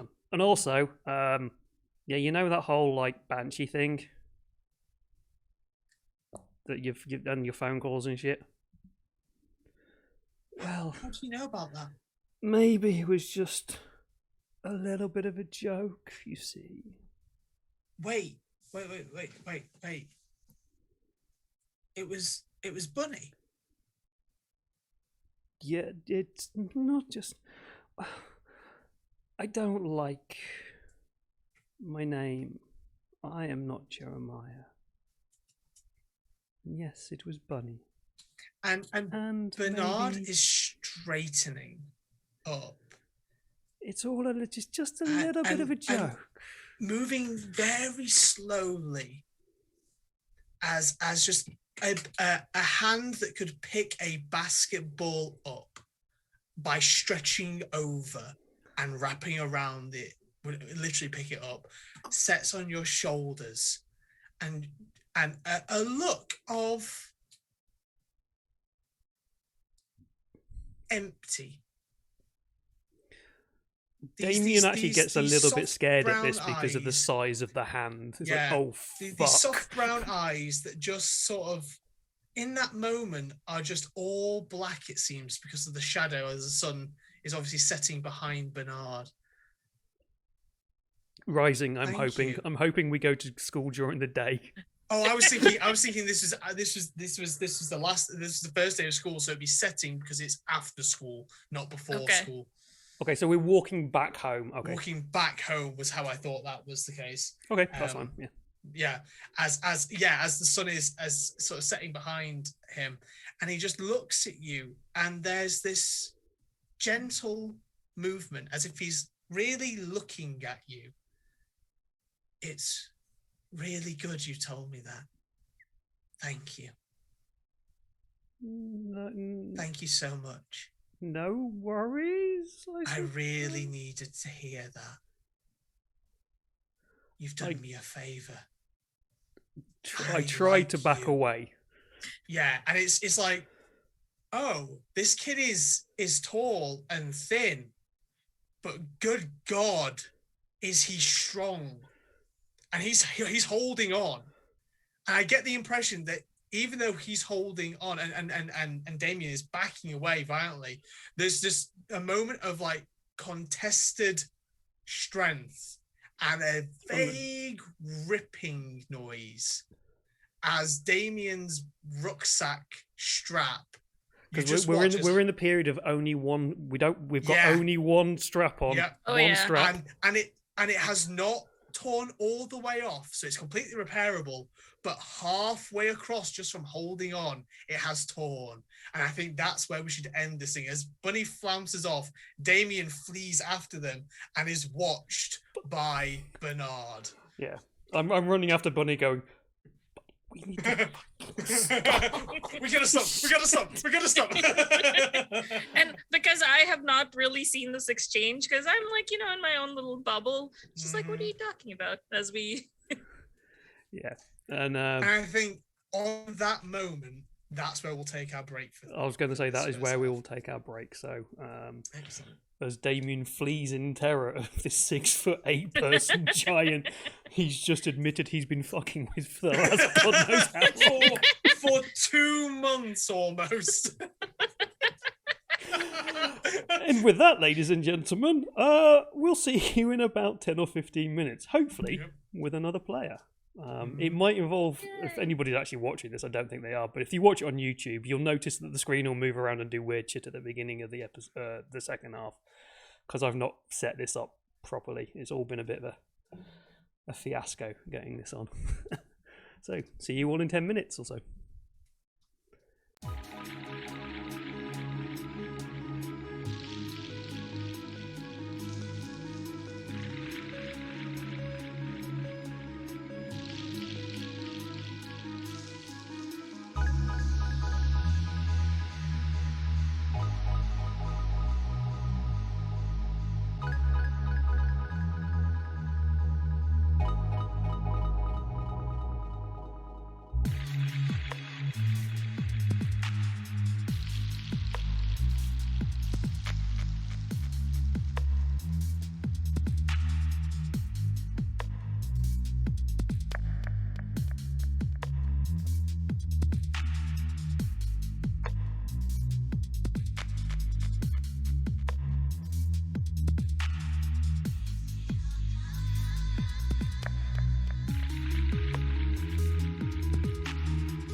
This is going to look very, very weird. Oh, look, we've got Bunny and Rob are kind of combined into one at the moment on the screen, so it's not going to be that hard for us to fix up. But we Give are it time, now and it'll happen joined. narratively too. We are now joined by Rob.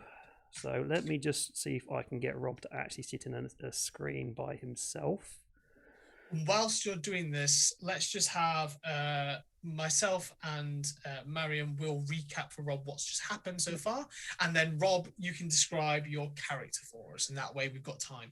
So, Mariam, would you like to go and inform from Bunny's perspective, or maybe just your perspective, what's been happening? Why is this not working? Oh gosh, I love passing this on to my players when I GM because then I don't have to do recaps. So I guess I'm being a player has its perks. So we've established 3 of our current protagonists in this game of Fiasco. We have Bernard, who is kind of the newish kid on the block, quite tall and gangly, is very much a briefcase kid, and the current target of all fun that is enacted by Bunny mostly. Occasionally Damien, as we find out, doesn't like loud noises, and by prank calling in the middle of the night, and by harnessing a dummy and releasing it from the balcony above with a tape recorder with banshee noises to make sure that Bernard has a wonderful time sleeping. Yeah. Pretty much.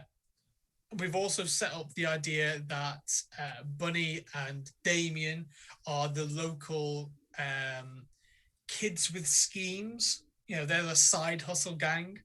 Their big purpose is to get away.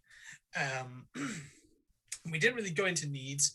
You're going to share the needs of the people, just because obviously during character creation we would normally have done things slightly differently, but we've got you here now, so we're just going to do things slightly different. So your needs, Ricky, with your relationships with Bunny, is going to be to get back to how it was before. Okay. And the need of your relationship with Damien is to get away. Right. And they can mean whatever you want, whatever you need to. So in Fiasco, because I know you haven't played before, it's very much a yes and cooperative storytelling experience. So we're always coming up with scenes, establishing a greater story. Right now, we've been jumping around with a couple of timelines, which we've already spoken about, so you know roughly what those are. We've been going backwards and forwards between August in 1991 and September in 1991, but we've not really set up what's going wrong just yet. We know that the world is slightly off kilter to ours, but that's not really been set up yet. We've just been having constant allusions to it. So, all that in mind, Rob, why don't you tell us a little bit about Ricky, your character? Hello. So Ricky is Damien's older brother. Not old by much, but because there is a difference in age, he's decided that's enough to make him the senior of the pair. Calls Damien Jerry because that's his name. So we'll refer to Damien as Jerry through it. But he is kind of music obsessed, getting into like rave music and all the house music and stuff that's coming out over the Pennines. So he knows Bunny. They've worked together. They've done a couple of shifts at the local cafe, just washing. So he's friendly with Bunny. He kind of finds like Bunny and Jerry's like shenanigans quite funny. He knows that they're instigators and they mess around, and he kind of plays the almost too cool for school card, but actually he kind of wants to get involved as well. But he's also a bit like, grow up, and will try and not let it go too far. So if the harassment of Bernard turns into full on bullying, like proper horrible stuff, there's a good chance. Wait, it's not? I was about to say, you have missed some quite clear psychological targeting. Okay, so as far as I'm aware, so we may have a nice scene there where you get to establish that you have said that in the past to these two, they have chosen to ignore. right? Yeah, Yes, let's I say that, have absolutely. clearly ignored you. Right. I clearly know your opinion on these things, and I'm just like, yeah, no, go away. So Why can't I find the font we that I have want? just finished Mariam's scene, so we would be at the top of the round again. Mariam chose to take a red dice, but because we're in Act 1, that red dice gets given away. So Mariam, where is Oh that no, dice? that dice I think was from being given to me from the previous scene. So I haven't actually done any dice No, yet. you've not done them yet, but we're about to do them now because you said Yeah. that you determined the outcome was going to be positive. For Okay, Bunny. yes. So you're getting the red dice, but because we're in the first half of the game, you're giving that dice away to someone. So who would you like to give that dice away to? I think I'm gonna give it to Bernard for that kind of like The reversal. the reversal. Okay, thank you very much. Oh, Okay. yeah, very much. That Damien did not come out of that well at all. So for Rob, the dice don't matter too much right now, other than black represents a bad outcome, red represents a good outcome. They will matter when half the dice have been assigned to scenes, because we will go through the actual tilt, which introduces 2 new elements to the game, and they'll matter at the end of the game in the aftermath. Right. That's when we discern how poorly or well things went for characters. For people at home, because we've introduced someone new, we're not adding the dice in like we would normally, because that would extend the runtime. So what we're going to do is when we get to the aftermath, we'll add some more dice in as appropriate as we determine where those dice should go. So 2 more red, 2 more black will be assigned based on what we think, how the actual game went up until that point for everyone. And then we'll roll and follow normal rules. So as we've now gone through one thing again, we're back to myself. I do think that we're going to have a scene between Ricky and Bernard. And I think that this is going to be, I think we're going to go back to the present day when this is all set. So the present day is September 3rd. It is a week until school. And as we know, Bernard does not know yet that Jeremiah and Bunny are responsible for everything that has been befalling him. So I think this scene is going to take place outside. And I think that Ricky being into house music, which I have absolutely no doubt his father hates, has worked his way up to the very, very top of Park Hill. So Park Hill is 5 floors tall with a 6th floor, which is a basement. But because there's a basement, which is like underground partially, but you can just see here, it extends out because it's actually on a hill. There is a 6th set of stairs that you have to climb. So it's 6 stairs to get to the 5th floor. And then there's a fire escape to the top for like emergency escapes and stuff like that. And I think that Ricky has found his way up there so that he can flash dance or like listen to his music. However Ricky chills out from his father, and he's come out to see Bernard, who is already there. And Park Hill was built in the 90s. So it's just before workplace safety and stuff like that. And Bernard has his legs over the edge of the top of the flats, and he's sat there looking down.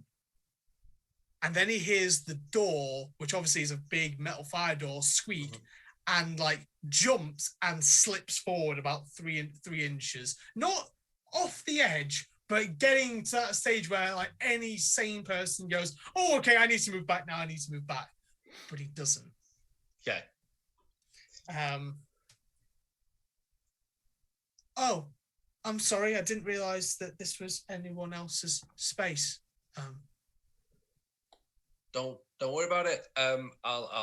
Ricky will just sort of skip up a bit faster than normal, not just idle over, but he'll do a sort of skip run, and sort of in a way of a reassuring pat on the shoulder, but also sort of pull you back a Hands. little bit Yeah. as well. Yeah, like sort of, oh yeah, don't worry about it.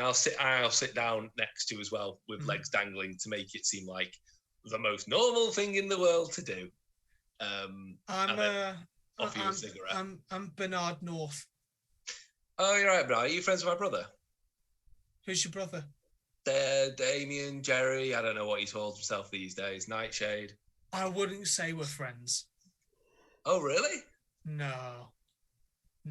And you can see that as you come up and sat down next to him, Bernard is looking at this tangle of phone lines that are like going from all the flats, all the fronts of all the flats and all the backs of all the flats to like a series of phone lines which stretch down the road. And it makes this sort of, from here, vaguely sort of like spider's web, like lattice structure. And he's just looking down at them. And there's, because they're old phone lines, there is that hum of electricity. No, I don't. I made a bad impression, I think, on him and Bunny in the first day, and that we moved in, or like, you know, I don't know. I bumped Bunny. Oh, like walked into him. Yeah, they didn't like that. They really did not. I mean, don't worry about it. You're new. I'm sure they'll give you a bit of time. I'm trying to be reassuring. I'm trying to, you know. Yeah. That's what my mum says. They're just, it's how they're showing their friendship. And that, you know, I just need to give it back. I'm just not very good at it.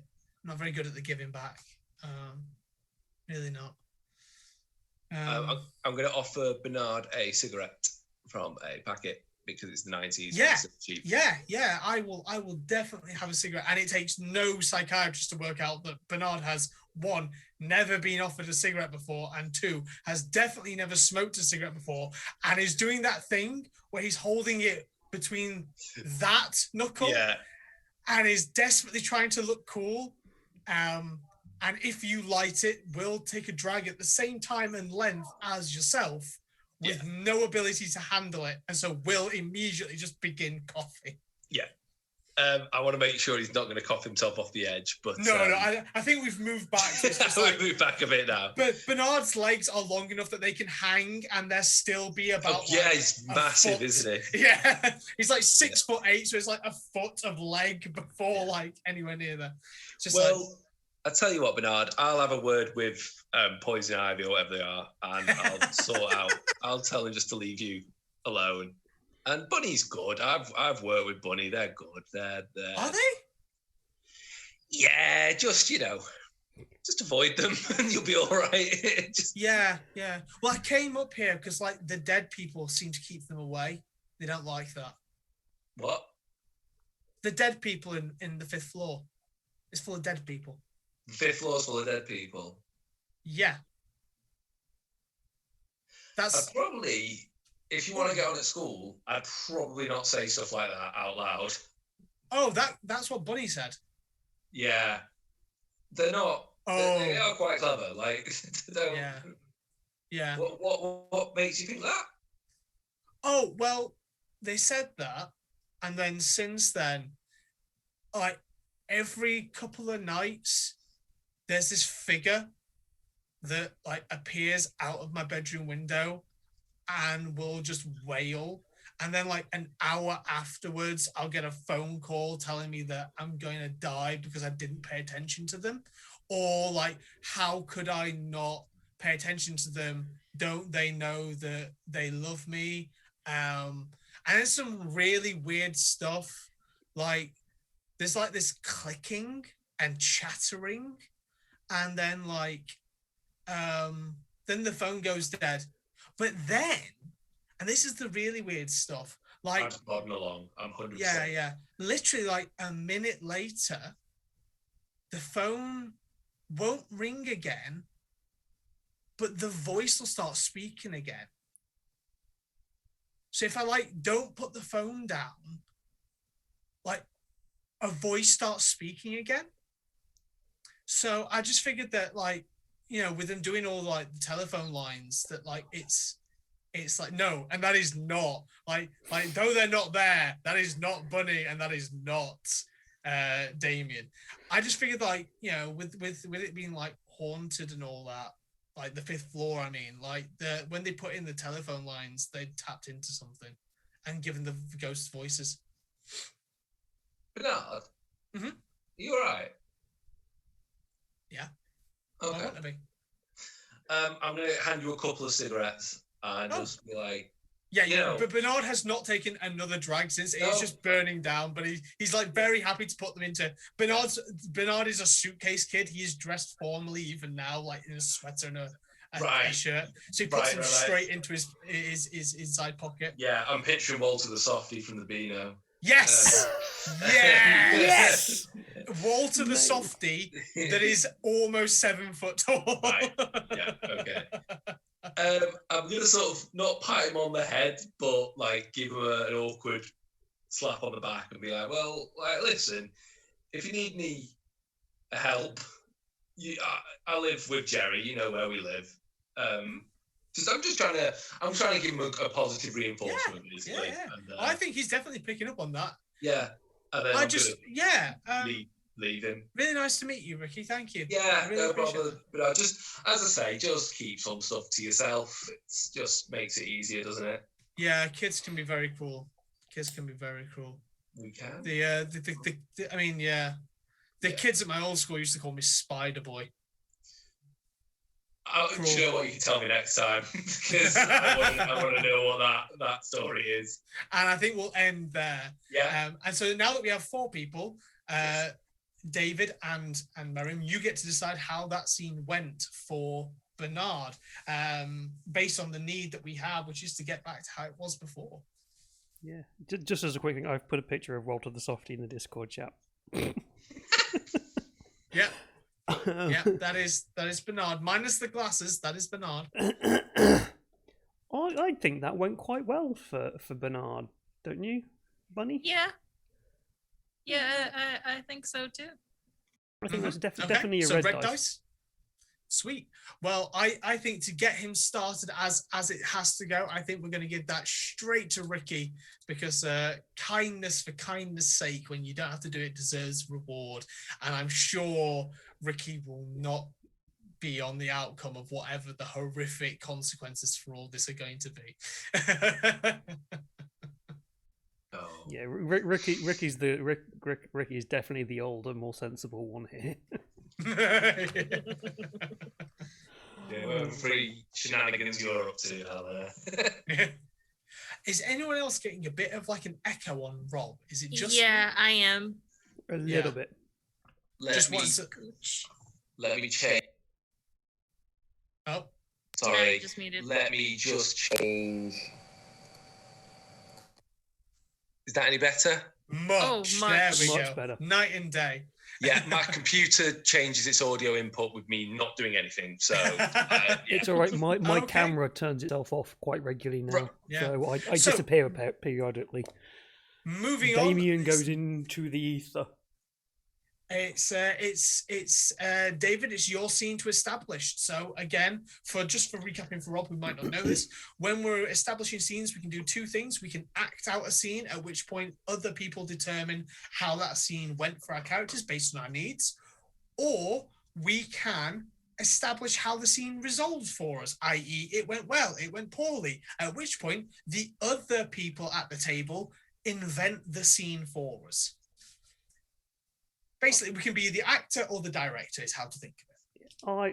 I think Damien and Ricky need to have a conversation now that Ricky has met Bernard and has heard all this weird stuff going on. Ricky's probably very much, Jerry, are you doing something fucking weird again? And I think we need to have that conversation. So I think definitely. Ricky and as much as he's going to hate it, Jerry are going to have a conversation now. I think this makes a lot of sense, since that was a week ago, and the next thing that we had was Jerry breaking the silence and informing Bernard that they were the ones messing with them. I think that maybe, regardless of whether he immediately acts upon this, eventually that breaks through for him. So this works really nicely narratively well. Yeah. So, okay, So David, are you gone? I was going to say, I think this is literally after Ricky has just met Bernard. And so this is this September then 3rd. starts to sit in the back, this conversation, I think will sit in Perfect. the back of his mind. Mm-hmm. Okay, sweet. So are you establishing the scene or are you acting out the scene? I think we should act out the scene. Sounds golden. I think Rob needs to tell me off. Okay, so scene between Damien and Ricky. Yeah, I think so. What I would say is, Ricky, you have just spoken to Come Bernard, down. and you've come Yeah. back into the flat. Yeah. I'll let you Right. start it. I think I'll literally step through the door, and then you're at the kitchen table or whatever, painting your nails. Oh, you missed that bit. I was doing that in the first half. You're of the doing game. it. Yeah. And I'll just be like, right, Jerry, have you met that Bernard kid? How many times do I have to tell you? I'm not Jerry. All right, Damien. Dracula. Have you met? Have you met that Bernard kid? Because I just found him on the roof with his legs over the side. Who's Bernard? The new lad, the one, the Oh, tall. the giant.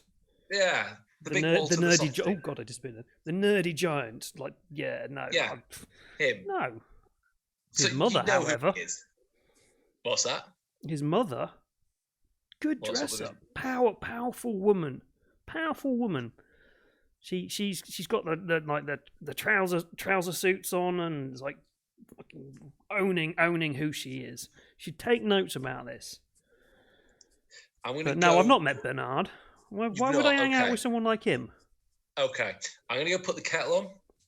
So I'm going to want to mask the conversation a little bit in case mum and dad are around. And then I'm going to sit down next to Jerry and just be like, look, I know you, I know Bunny. I know you play around and playing's fun. But when someone's on a rooftop, pretty upset, talking about the haunting of the 5th floor of these flats, which were built 10 years ago or whatever, that's got 10 years your... ago. Yeah, it was finished 2 years ago. 2 years ago. This has got your black nail polish fingerprints all over it. So I am watching you. I'm watching Bunny. Play, but be nice. Okay? I have not, and I will categorically state this, and he's not, because he's talking to you and he just knows Yeah. he can't get away with it. He's dropped his whole persona. I Yeah. can categorically state I have not met Bernard.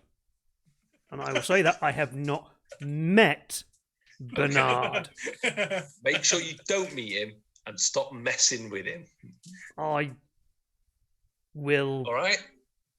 Why was he on the roof? What was he doing on the roof? He was upset.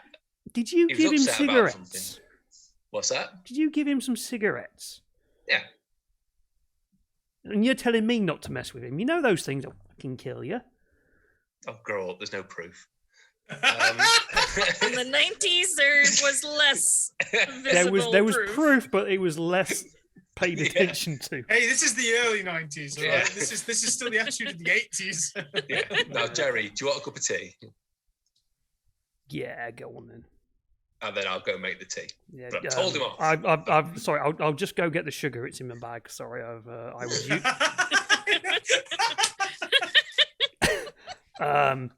We will have a conversation about the sugar later. Trust me, this sugar's clean. This sugar has not been near Bernard. And don't ask. If you want to know about that, go to Bunny. She knows about sugar and Bernard. You hear from the apartment across. They! Yeah. I absolutely adore that is how we are performing our representation here on this channel. It is the fact that the character is so powerful and confident that they are comfortable screaming this top of their lungs in Sheffield in the 90s. Yeah. That's how you do proper representation, ladies and gentlemen. Yeah. That right there. That's how you bitch bitch slap the person who's being an idiot as well. Yeah. So where were we? Speak to Just Bunny. told you off. Yeah, speak to Bunny. They know all about Sugar and Bernard. I think there was some orange sherbet in there as well. I can't remember, but no, this is good sugar. I'll have two of them and a dash of milk as well, please. Okay. Mum and Dad are not home yet, so. Well, I'll make the tea to show that I've told you off, but that's it. That's the end of it now. And then we'll speak no more about it. And I think that's scene there. That is scene. Okay, right. Well, I mean, your need, from what I remember, is to get away. Mm-hmm. So, I mean, that can be taken in whatever way you want. So, getting away from trouble, getting out of the situation. I think that went well for Damien, even if it involved him being told off and put in his place. Yeah, I think to get away. I think you're right. I think a good. How I was almost reading it was don't fall into get away from bad habits, get away from messing around, just get on kind of thing. And I know it's the saddest way of getting away. A more fun getaway is like go somewhere, go to Barbados or something. You know. Well, it means we're down to 2 good dice remaining, so the second half could be a whole lot of bad for people. But I think that's fair. I think that's very fair with the way that things have gone. I think Bernard is about to break everybody. However, so you are giving that dice away to someone. So where's it going, David, and who to and why? So this is a good dice, isn't it? It's a good dice. I think it's definitely going to go to Ricky. He's definitely putting out that good vibe, looking after not just Bernard, but looking after his younger brother as well, going, look, don't fall off the rails, don't go down this route. Don't push this kid too far. Yeah. Sweet. Okay. Right then. So you're going to give that way to Bernard. So let's... Bernard... Just joined the game, already sitting on 2 red die. Isn't Damien like sitting on just 1 black dice?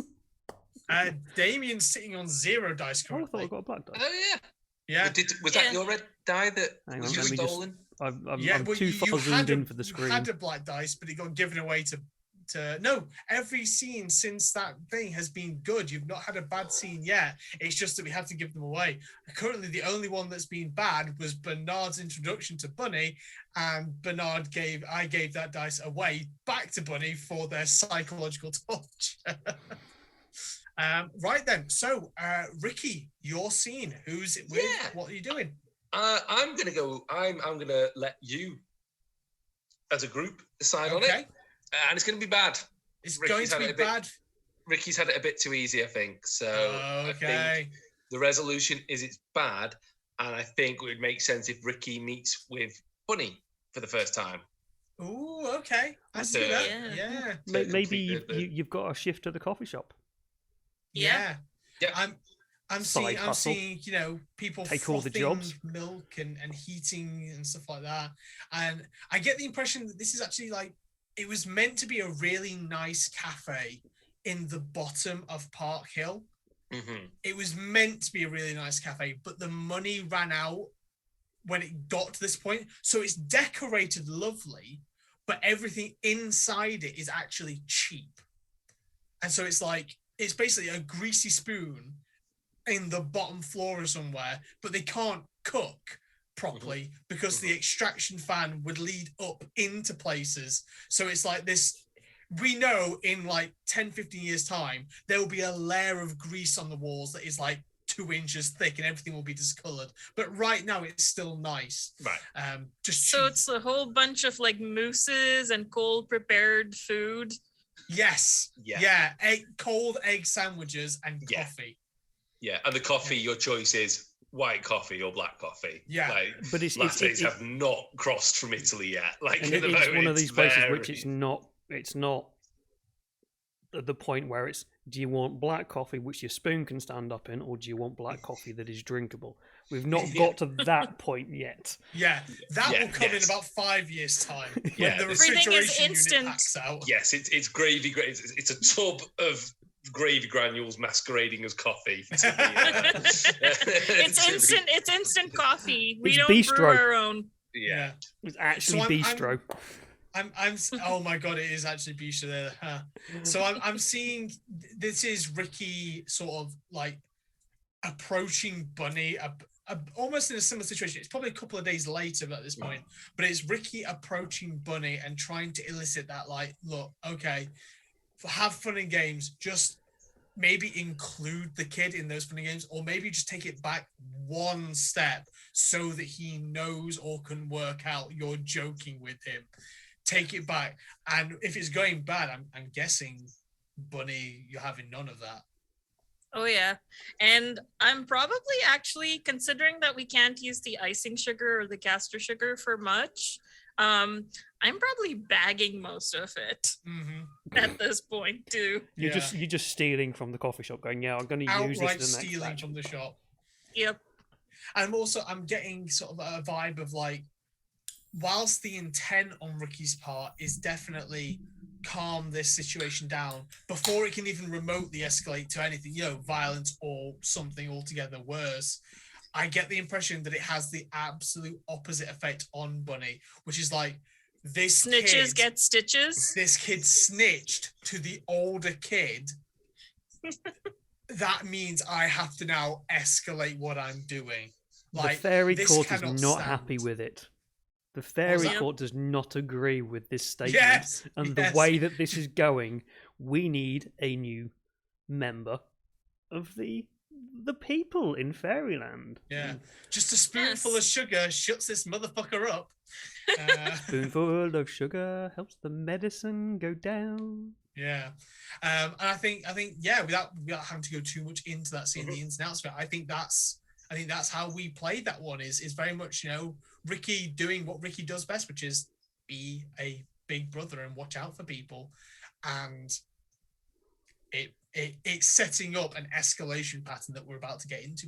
And I probably have this big wide smile, and I'm like, yes, of course, I will make sure Bernard feels welcome. Yeah. Welcome in the dream. So I think, right, that's the last scene of the first act, people. So you're giving that dice away, Ricky. Where's it going, who to and why, basically? Okay. So, in my head, I was getting it. No. Well, I'm sorry to say, but it's going to Bernard because he's about to, things are going to get worse, I think. Yeah. I've just worked out as well the dreamer and creepy guy relation between Damien and Bernard. Bernard is the creepy guy in the dream. Yeah. Very much so from now. Mm-hmm. Bernard is the creepy guy. Bernard, after that moment, is definitely living rent-free inside Damien's head. Right, so we're now going to go into the tilt. So what happens in the tilt is everyone rolls the dice that they have. Your numbers subtract from one another, i.e. the dice of one type subtract from the dice of another. So you're going to roll them, and then we're going to go around the table and work out who has the highest results for red and the highest results for black. Those people then roll 4 dice, and that is going to determine the themes of our tilt, which is when things go wrong in the story. For the stream, if you could be so kind as to try and roll it in the circle that says "What a Fiasco," so people can try and see it on the stream, would be brilliant. I have no dice, two at a time. I will move out these current ones then, Nice. so that we don't get them introduced together, and then I will put them back in when we're done rolling. How does that Ricky sound? rolled a perfectly average 7 on the red. 7 red. I don't think anyone can match that, so you're going to be getting red. So it's going to come down to who has the highest black result. Exciting. So I've got a 1 black. I've got a 1 red and 2 black. So that's a tie for black. So I think we should just roll our black dice then. Okay, I'm going to get a 6. So you've got to match a 6, otherwise it's I gonna be match a myself. 6. Rolling again then. This is so exciting. It's like penalty. 2. So the 2 of you are the individuals with the highest results. So you're now going to, I'll put these back in the middle. You're just going to roll 4 dice. It doesn't matter the type. So I'd say roll 2 each. Okay. I will roll One of the you 2 roll black. 2 black and Yeah. 2 red. Yeah. There we go. Oh, sorry, 2 between, 4 between us. Apologies. I thought it was 4 each. Apologies. Okay, so I got a 5 and a 3. Okay, sweet. 7 again. So it's a 5 and a 2 in this case. Oh, And then sorry, we're 5 gonna- and a 2. Then we're going to consult our tilt table, which I will bring over into the What a Fiasco thing so we can see them. So the numbers you've rolled now matter. So what we're going to do is we're going to go back and forth. So we'll start with black because we know already that this is going to be a much worse scene. So you're going to pick one of your numbers. That's going to introduce the first category. And then Ricky, you're going to define that category with one of your numbers. And then we'll go to Ricky, you're going to choose a category. And Bunny, you're going to define a category. And they are going to give us our moments. And we're consulting the traditional tilt table from here. Oh, actually, there is a specific tilt table in the book. So we're going to go to page 12 and 15. So unfortunately for the people at home, you won't be able to see this, but I'll read them out as we get the actual categories because that's what's going to matter. So we've got numbers, what was it? 2, 5, and then 5 3 and 3. 3 and 5. So we've got tragedy, mayhem, and the past. So I go first with choosing You the go theme? first. Yep. All right, I'm gonna pick mayhem because I am a chaos bean. Okay. So that's the 3 taken away to give us the mayhem. And then Ricky, you get to define the mayhem with your 5 or 2. I've got to pick the 2. It's a horrific bloodbath. Horrific bloodbath. Oh. It was going to be like anything that. other than that. Which leaves us with the 5, which is the past, and then the 5 on the past, which is unreliable narration revealed. And though you people couldn't have chosen better results for the continuation of this story that I want to tell, you have literally done so majestically. And I will reveal all as we enter our second act. So if everyone would like to return the dice to the center again, and we can get going from there. Just as a kind of time warning for people, we have a limit for the UK people of 10:30, so we've got about 40 minutes left. Yep. So we're going to be, because we've only got 6 scenes to do. And then the apologies. aftermath. Apologies, sorry. It's absolutely fine. We've got 6 scenes to do. So if we do like a nice hard limit of like 3 to 5 minutes, we should have plenty of time. So going straight into this then, we just had Ricky's scene. So Bunny, take us away. What is your scene?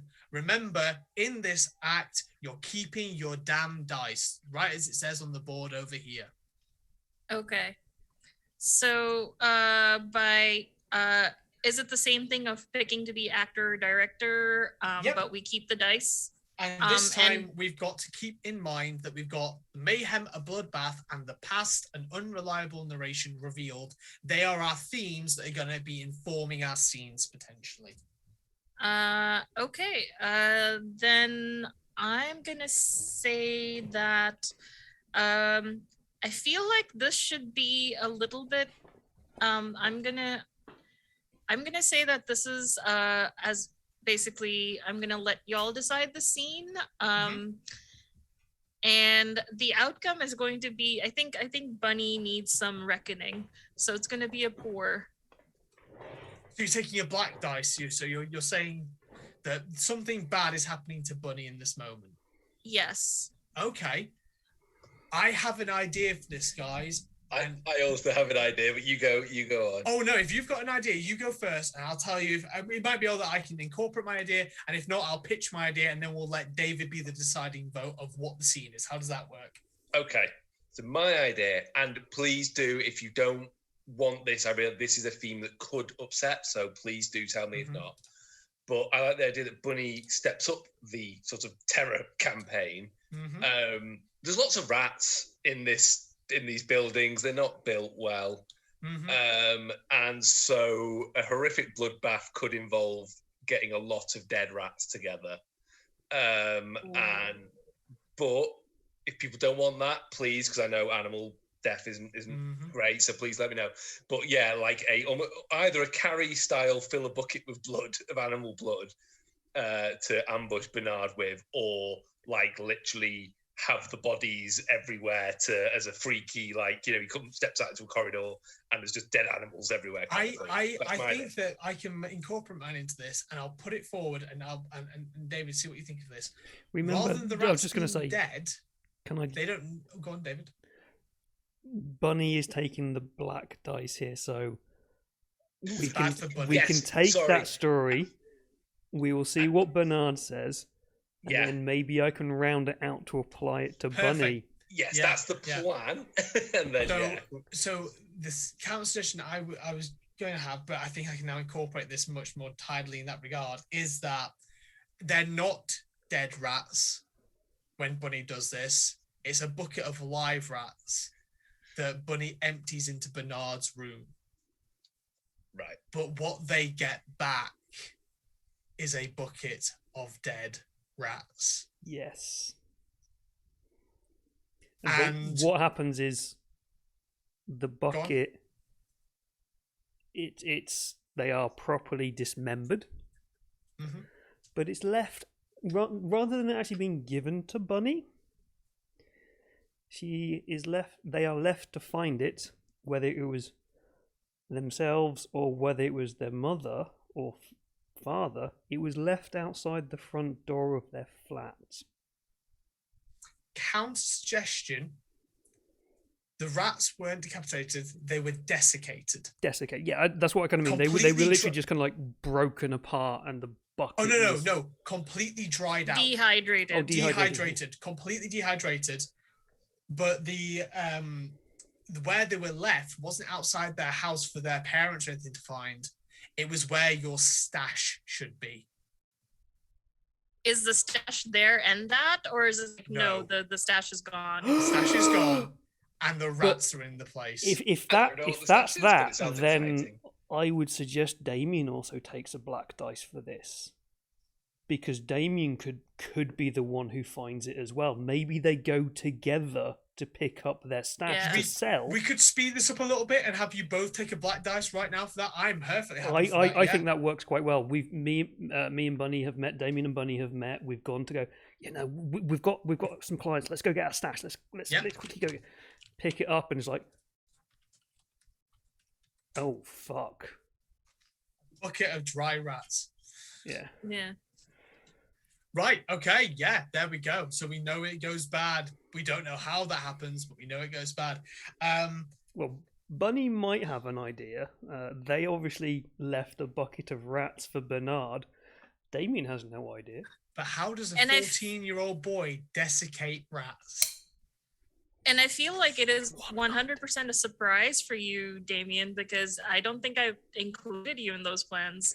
No, In fact, when you went and spoke to Bernard, I was like, okay, well, I guess it's a solo act now for the time being. I was going to say, what point is this happening? So, Ricky, you obviously... I think we're going to shift the timeline forward here. And I think the current timeline of September 3rd has shifted. And we are now on the weekend after the first week of school. Okay, so I've Yeah. stepped back from a lot of the stuff because of Ricky's talk to me, Yep. and And you... Bernard's response to Yeah. it. Yeah. So, Yeah. yeah. I think that's a perfect scene there. I think that's really solid for Yeah. for everything that we're going for here. Right, so I will be up next, and I'm going to tap really strongly into unreliable narration revealed. Really strongly here, because something was set up very, very early on, which was that Bernard had to move school. And it was suggested that it was because he wasn't getting along with the people there, and that his mum said that it would be better here. And I think we need to explore that. So I'm going to ask for people to play as NPCs as we go back 6 months. And we're not in Sheffield. We're very far away. We're on the Isle of Guernsey, which is a Okay. tiny little island off the coast for people who don't know. Tiny Thank tiny you. island. Yes, do remember that our wonderful Mariam is an erstwhile Canadian. I am Canadian. So the Britain, the Great Britain has a collection of smaller islands, such as the Isle of Wight, Isle of Man, Isle of Man, and Isle of Guernsey. And Guernsey is, from memory, down south coast, sort of off the southern coast. And I'm sort of, because I know I'm about to become a DM for you guys and play through some stuff and introduce some stuff for you, I'm gonna let you guys decide how this ends up for me, i.e. positively or negatively. But I would like to perform a descriptive moment for you guys, because we're establishing background lore that could seriously introduce some stuff here. So how does that sound to you guys? Sounds good. Excellent. So finds the black dice. We travel back to the Isle of Guernsey, and it's right as Bernard has begun to grow. And it's this uncomfortable, painful experience. He's stretching at night. You know, each day he's adding on like a centimeter or 2 centimeters sort of thing. It is fast and unpleasant. And he's gone from just being Walter the softy, you know, this sort of person who might have a couple of friends who are also quite, you know, southern, genteel sort of southerners, to like being a social outcast, because it's weird. Kids should not grow this fast. And it's right around the same time that Guernsey gets telephone lines installed in the small village that Bernard lives in. And it's connected. It must be connected. And Bernard is having these awful dreams where every night this great hollowed out man, this stretched figure that seems to stretch Slender into Man? No. Stretched and tall, somewhat akin to Slender Man. But where the sort of lower half of the abdomen would be, it disappears into shadow. A shadow formed of telephone lines. And every night, Bernard meets this figure in his dreams. He's never scared, though. And the figure, which has a face and eyes, is Bernard's face. But he always speaks as if the voice is coming from a telephone. It's gonna be okay, Bernard. You've just got to stay the course. You don't have to worry yourself. Just stay the course. And make sure to have a good meal once in a while. And every night Bernard's having these dreams, and every night it starts small. Neighborhood animals, pig, couple of chickens are vanishing from the nearby village and farms. The problems start when the first child vanishes. One of the kids that Bernard used to get along so well with, but then really didn't anymore. When the kid's body shows up, desiccated, everyone panics. Because how does a kid lose that much blood and become that dry in only 48 hours? And the police are baffled. And Alice North, noticing all this horrible stuff going on around her and noticing her son is so unhappy, takes her son and moves to the Polytechnic of Sheffield to teach. And that is the established background of the unreliable narration. Can I add one detail? You can add as many details as you like. An absolute history nerd. Guernsey is filled with World War II underground bunkers from its occupation, the only bit. So I think that at some point Bernard is discovered in one of these bunkers with loads of desiccated animals around. So no, not the child's body, but there's almost that. And that's the thing, because then he's got this. And the reason I say that as well is because those bunkers were linked via telephone lines back to Germany during the war, so there might still be remnants of those communication networks down there. So it kind of draws him in. I think that is not only perfect, I think that is helping very much. And I suspect you may have been on a similar spooky thread to myself when I was creating the next chapters of this. Great minds think alike. No, I read a lot about history and stuff. So yeah, no, that's entirely yeah. So keeping the 5-minute scenes. How does that go for everyone? I was going to say, can I, for moving back into the present kind of idea of things after, because obviously we're coming up to kind of the end of this now. Obviously Bernard and Damien have this connection of dreamer and creepy guy. Maybe I'm thinking that you have somehow, after this connection where you grabbed hold of his shoulder going, I'm glad it was you. Could there be some kind of connection there where you have put this image of yourself into Damien's dreams? Not myself. I think I think I've put the telephone line man in your head. That's what I meant.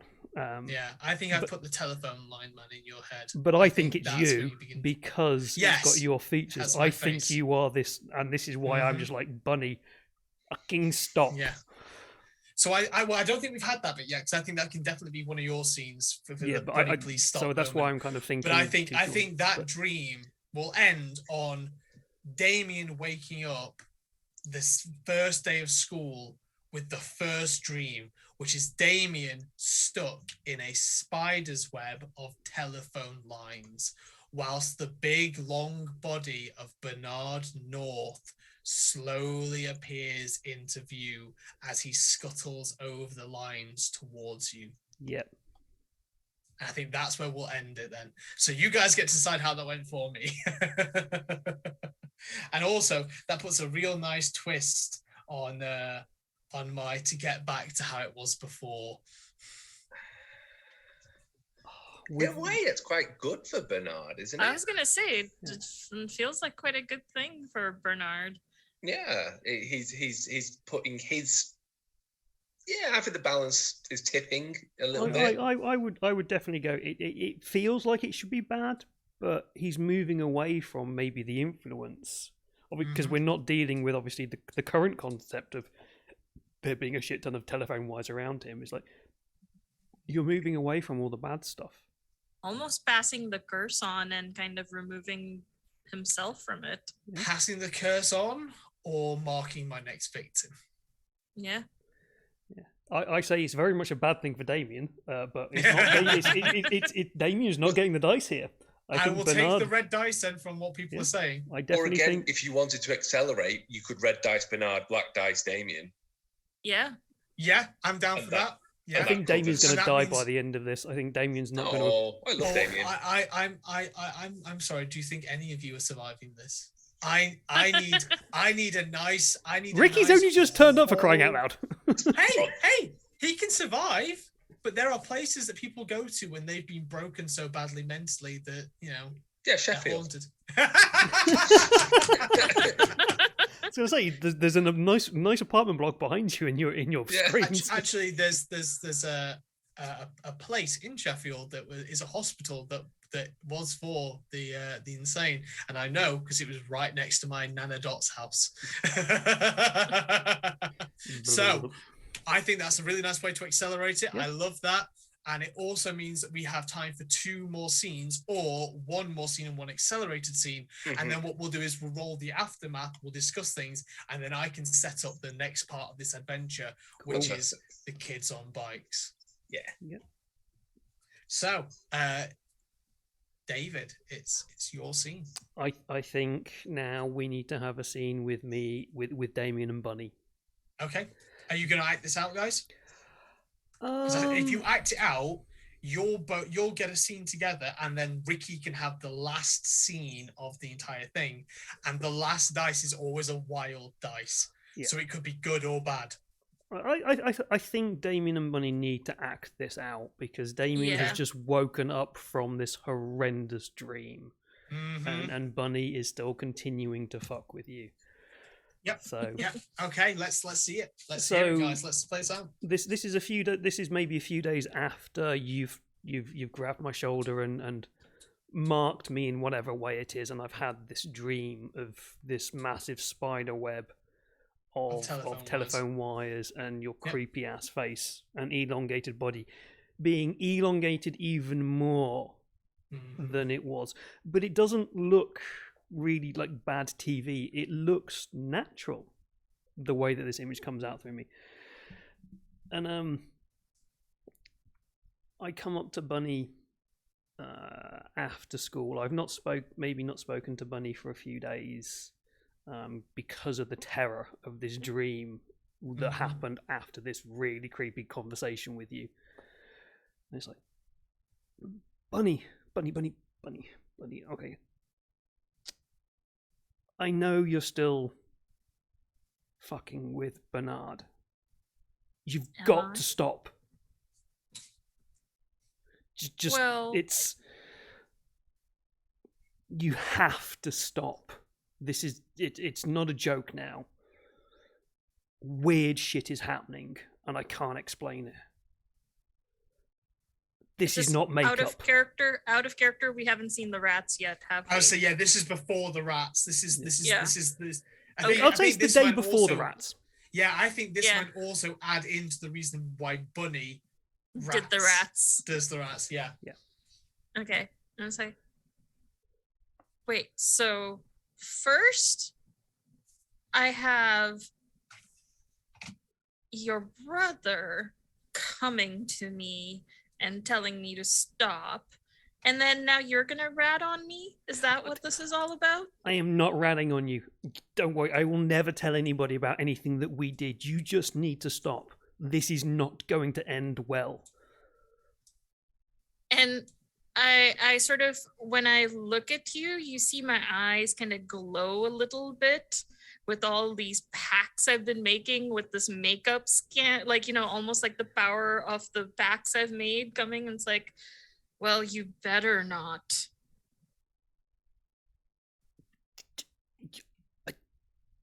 I'm not I think- sleeping, okay? I can't deal with this. The dreams are vivid and they are terrifying. Do not let him touch you. Do not I let him think come near when you. Bunny looks at Damien looks just a little bit dry, sallow, haunted. It's not Could be the fucking makeup. tiredness. It's not makeup. Yeah. Yeah. And I say, well, you know what? Maybe you should have some of this. And I sort of like, the sherbet sticks, and I kind of pour a little, add some water to mix it in and kind of make it like a drink. And like, Mhm. you should, No, this is not that kind of you problem. look pale. This is fucked, okay? This is beyond anything that. This is not a joke, and I just kind of fuck this and walk off. And I just sort of look a little concerned as you walk away, because I'm feeling almost like this tug of influence and power where I felt like I had the power and influence. It's waning away. My back is lessening somehow. And I can see almost like a very thin cord of some power going somewhere else that I can feel, but not like physically see. I think that even that little mental thing when your mind attaches an image to something that you can't see but what you're feeling is that there is a telephone wire coming out of the back of Damien's neck. Yeah. But rather than it just being one single plug-in, it's a prong, maybe 4 inches apart, like a spider biting. I was gonna say, could it not be Ooh. the shape Like of a hand? fingers? Four Yeah. at the top and one at the Oh, a bottom. hand, Like yeah. where you had placed your shoulder. hand on my shoulder. Yeah. Perfect. There we go. Well, I wasn't in that scene, and Rob back me up here, but I think that went absolutely terrible for Damien. Oh no. I think that went bad for Bunny. You know what? I'm inclined to agree because Bunny didn't listen. But I also think we've begun to stumble into something here, which is that maybe, just maybe, Bunny is not quite all human themselves, and their whole shtick about being a fairy and a fae might be shtick, more. yeah. I am Might the be more real. candy queen. Well, Yeah. the last die is wild, right? The last die is wild. Black die each. You think? I think so. Well, I tell you what, then, yeah, sure, we'll do that. But what we'll also do then is we will add in those additional 4 dice because we have an additional player, but we will assign them. But I think as part of this, because you've had a lot less scenes and stuff, I think what we're going to have is we're going to get you to assign each of those 4 dice with a scene that you feel comes for each of the players, if you will. So it doesn't have to be a scene for each of us, but you get 4 dice to play with as you see fit. Okay. And I'm just going to throw something in here very, very quickly because I need to actually go sort out some noises that are happening outside. Weird things with fire alarms in this building. Okay. But Damien has left the building basically because he's like, I don't want fuck all to do with this. So I don't actually want to know what's going on between the other players. I don't want to know this. So when we come to that end point, it's all a little bit secret. Okay. So okay, do me last, basically. Yeah. Well, actually, I'm going to do you immediately. I know exactly what I'm going to assign to you. Or counterpoint. Sorry, I need to go sort out this. Okay, yeah. No, do it like that. Last. Yeah, do it like that then. So yeah, go on then. So, right, a scene for each person. Yep, you have 2 red dice and 2 black dice because that would be what you would have added to the game at the start of it. So I'm thinking a red dice for Damien, actually, because he just said, I am walking away. I'm leaving the building, and one of his needs is with me is to get away. So I think that's just a straight up red dice for Damien. I think that's just Makes straight total up. sense. 100% agree. Cool. I think I was going to give a black dice to. I think a black dice to myself. Right. To Ricky, because I think Bunny basically shutting Ricky down sort of made him realize he's just a 14-year-old. Like he was playing the bigger brother, he was playing the adult, and actually why would Bunny listen to him? So, and that's to get back to the sort of normal. So I think a black dice for Ricky at the end there, just not. I think Bunny discovering the rats and everything is quite a major knock to their sort of Purity, exactly, yeah. So that sort of feeling of, I am messing with people. Oh, wait, someone's messed with me. Hang on. I am powerful. I have power. I do these things. What do you mean someone's done this back? Yeah, exactly. So if that's okay. I'm not the big person on this block. To quote a terrible film, there's always a bigger fish. There is always a bigger fish. So, yes, I think they get a black die, if that's okay. And finally, a red die for Bernard, because their powers are growing. And I think one more than that, it's not just that they're growing, it's that in a moment, they've gone from fighting it and constantly being tired and constantly being sad about the fact that they are fighting something to accepting something about them. And no matter how terrible, when you can accept something, it becomes easier. There you go. And that's it. That's done. That's the dice. Sorted. So that we now have all our dice. So we are going to perform the aftermath. So for everyone at home, you'll notice that in the center of your screen for this, you should see the aftermath tables. You probably won't be able to make them out because they're quite tight, tense things. But what we're going to do now is... even Max zoomed in, they are quite tight. You might have to do one at a time. They're all on the well, side, what so it we- doesn't really work What anyway. we're going to do now is white in this case is being replaced by red. What we're each going to do is each of us is going to roll all our dice, and as previously, they are going to subtract from one another. We are then going to consult the table.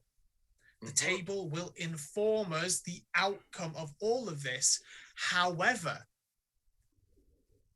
there's one additional rule for Stranger Things Happen, which is if we ended up with an odd number of dice, regardless of the color of the dice shown, then after we narrate our aftermath, we go, you get full closure for your character. So good or bad, you know what happens to your character.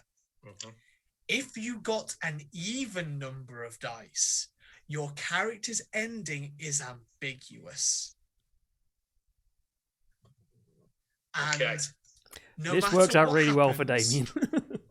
No matter what happens, you choose from one of the following ambiguities: hanging in the balance, unreliable, mysterious, and meta. And we'll go into what each of those means as when we get to it. So if everyone would like to roll their dice, do you want us to do it in the center again, or would it be better to roll them off and reveal? Because I think otherwise we'll be rolling and going backwards and forwards when really we want to be doing the best bit, which is the aftermath narration. Yeah, let's roll and then reveal the one at a time. Maybe Yeah. that made more sense. Okay. Okay. Okay. Sorry, I'm just trying to get used to what's going on here. Boink. My dice are being weird. I know how to use tabletop. So Simulator. how do I get my total? Is it just the total Select sum? them all. Roll them all. Oh, I rolled them already. Okay, so you subtract your red from your black and then add up the remaining. Okay. So we'll just say our total our end up results. So I can go first in that. I get 12 white. So 12 white on the aftermath table is not too shabby. You've made it out with dignity intact through some fluke. There might even be a little profit or self-respect or something. Time to throw a little party for all your friends. Now, that is my end goal. As with all Fiasco, I like to do I've moved them, Rob. That's why they're not on the same thing anymore. It's black. It's red minus black or black minus red? I can't remember. Whichever gives you a whole number Yeah. for the final thing. Okay. I was counting your dice. I was like, that's not 9. That's That's not 10. 9. That's 9. No, I shifted them onto the thing. So that's mine. So in this case, what we do is for each of our dice, we do a "this is" statement. So it's 1 or 2 lines of a sentence, and we just go, "This is our character name," and a black dice is a bad thing happening, and a red dice is a good thing happening. So regardless of what the outcome is, you can still have lots of negative things happen, and the last thing be a good thing, or vice versa. And then we also have our strange aftermath. So we'll go around the table one at a time and do those. So that's my result. David, what's your result? 5 black. 5 black. So 5 black is rough. You're getting whipped like a rented mule, for starters, and you will remember this episode for all your diminished days. The lesson you learn will be profound, lingering, and painful. Wow, Rob? that is literally the perfect result for this thing. I've got 5 white. 5 white. So miserable. You are humiliated in a big public way, and whatever reputation you once had is now in dirty pieces all around you. It's not You will Damien's never fault. think of these days without a shudder of horror at your own aggressive stupidity. No, I've got a good idea on that one and the closure. Mariam, what's your final result for your character? I've got black 12. Black 12, pretty good. All things considered, you're coming out smelling like a rose. You're a little better off. Maybe you got the girl, or maybe you just didn't get caught. Bloody fairies. So I'll go first because I think I have a moment for this, which is my black dice, which is my this is statement. This is Bernard North, the last remnant of the boy, breaking away as he is covered in rats, which scrabble and bite over his body. And in that moment that the bucket of rats tips onto his head, something snaps. And what was Bernard North vanishes like information down a telephone wire. Nice. Right. David, you're up. I'm trying to remember what the actual thing was now. You're getting whipped like a rented mule. That's it. This is Jeremiah, Damien. I no longer know which is my name. My mental state is broken. It has been beaten down and abused by the telephone wires lodged in my back. They whip me night and day as I descend down the telephone wires into insanity. I no longer know who I am. I am a broken boy. Okay. Scared. So that's one of your black dice, I'm guessing, being put back in the middle. Yeah. Okay. Next, we'll have Ricky. This is Ricky. His telling off, unfortunately, became sort of talk of the town when Bunny sort of made it clear that Ricky wasn't someone to be talked to, and actually that sort of knocked him into a bit of a misery of and sort of sent him a bit reclusive a little bit. He went into himself, but I put a red dice in because it made him then concentrate on improving himself and getting out. So do I do my? I have a closure ending. Do I do that now or? To be done So in a minute? you got a miserable result, didn't you? Yes. And you're choosing. So we'll go on to the aftermath afterwards because we've got Right. that thing afterwards. Yeah, but So- Ricky basically sort of goes from being a very outgoing-y person to sort of retreating into himself a little bit. Okay. Nice. Mariam, your scene for Bunny, please. Yeah. So this is so Bunny realizes now that there's a competition in this block, and Bunny does not back down from that because Bunny is the top queen bitch of this block. Nice. Okay.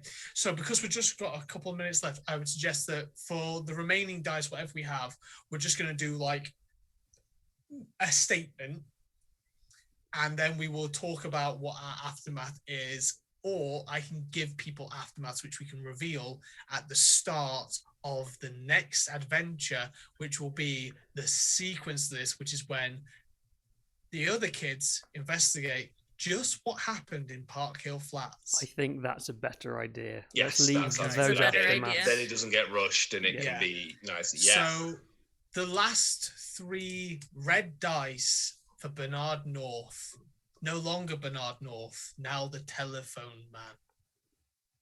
There's competition in this flat. And between Faye and Fowl, inevitably they will tear these flats apart. But there will still be those who live here, those who can't afford to go elsewhere. And those people are desperate enough to ignore the haunted 5th floor. And I will take, because of my result being even, it is ambiguous, I will apply the mysterious aftermath for Bernard North, none of which you guys need to do, but because I am now DMing, we now know who might be the big villain you face. It's Ricky.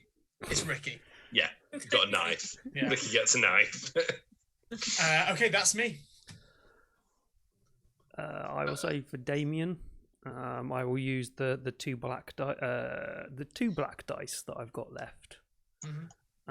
Damien is now aware that there is more beyond this world. There's more beyond the mortal plane.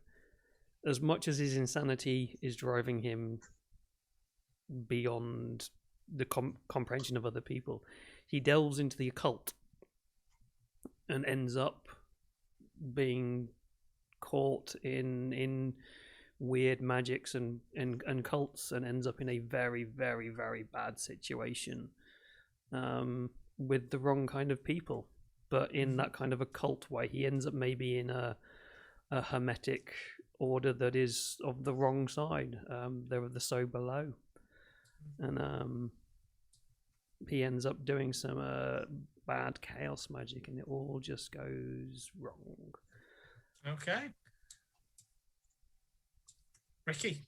I think with a red and a black, it's kind of a mix, basically, from this point onwards. Ricky's time in the flats aren't particularly happy. He withdraws quite a lot. But eventually he just gets his head down and works hard. I've got a closure ending, and he manages his goal of getting away. He leaves, he goes to university, say, works hard and leaves. Not really out of choice, though. Like, actually, because going away means leaving his younger brother, leaving his family behind, but he just doesn't like it. There's a bad feeling round the Park Hill Flats now, and he wants to get out. So he moves city, kind of willingly for education, but also unwillingly. He wanted to remain.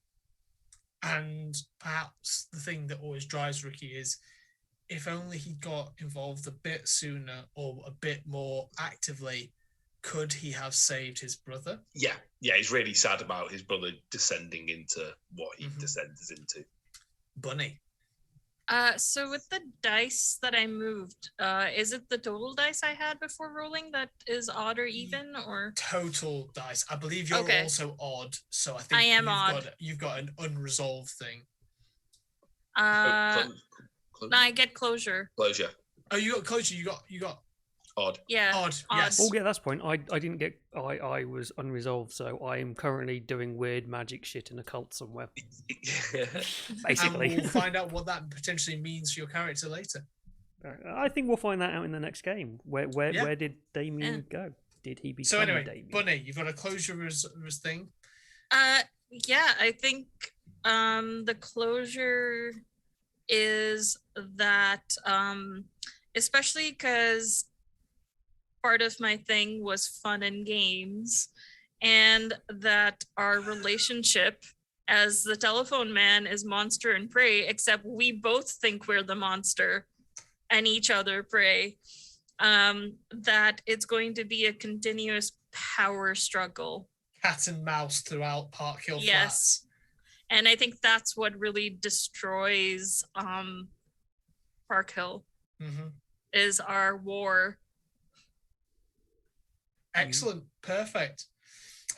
We will pick up in Weird Sheffield next time with these three players and maybe some others as they investigate just what went on in Park Hill Flats, and how did Park Hill go from being the jewel of a city to this awful haunted place that no one wants to live and completely abandoned for a long period of time. And then quite recently, because we're going to be skipping forward about 10 years, there's talk about opening up Park Hill Flats again. And everyone knows that kids will always go where they're not meant to, especially if there are ghost stories about the place. Thank you very much, everyone, for joining us tonight.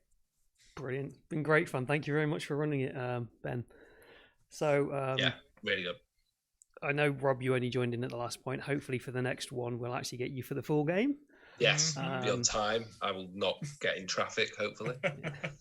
Cool. Right, so just to round up, we'll do kind of a quick say who you are, where people can find you, and what you're involved in. We'll start with Mariam this time, I think, and we'll go around as I see it on my screen on Twitch and things. So we'll start with Mariam. So I'm Miriam. I go by they, them pronouns, and you can find me on Twitter at media_junkie.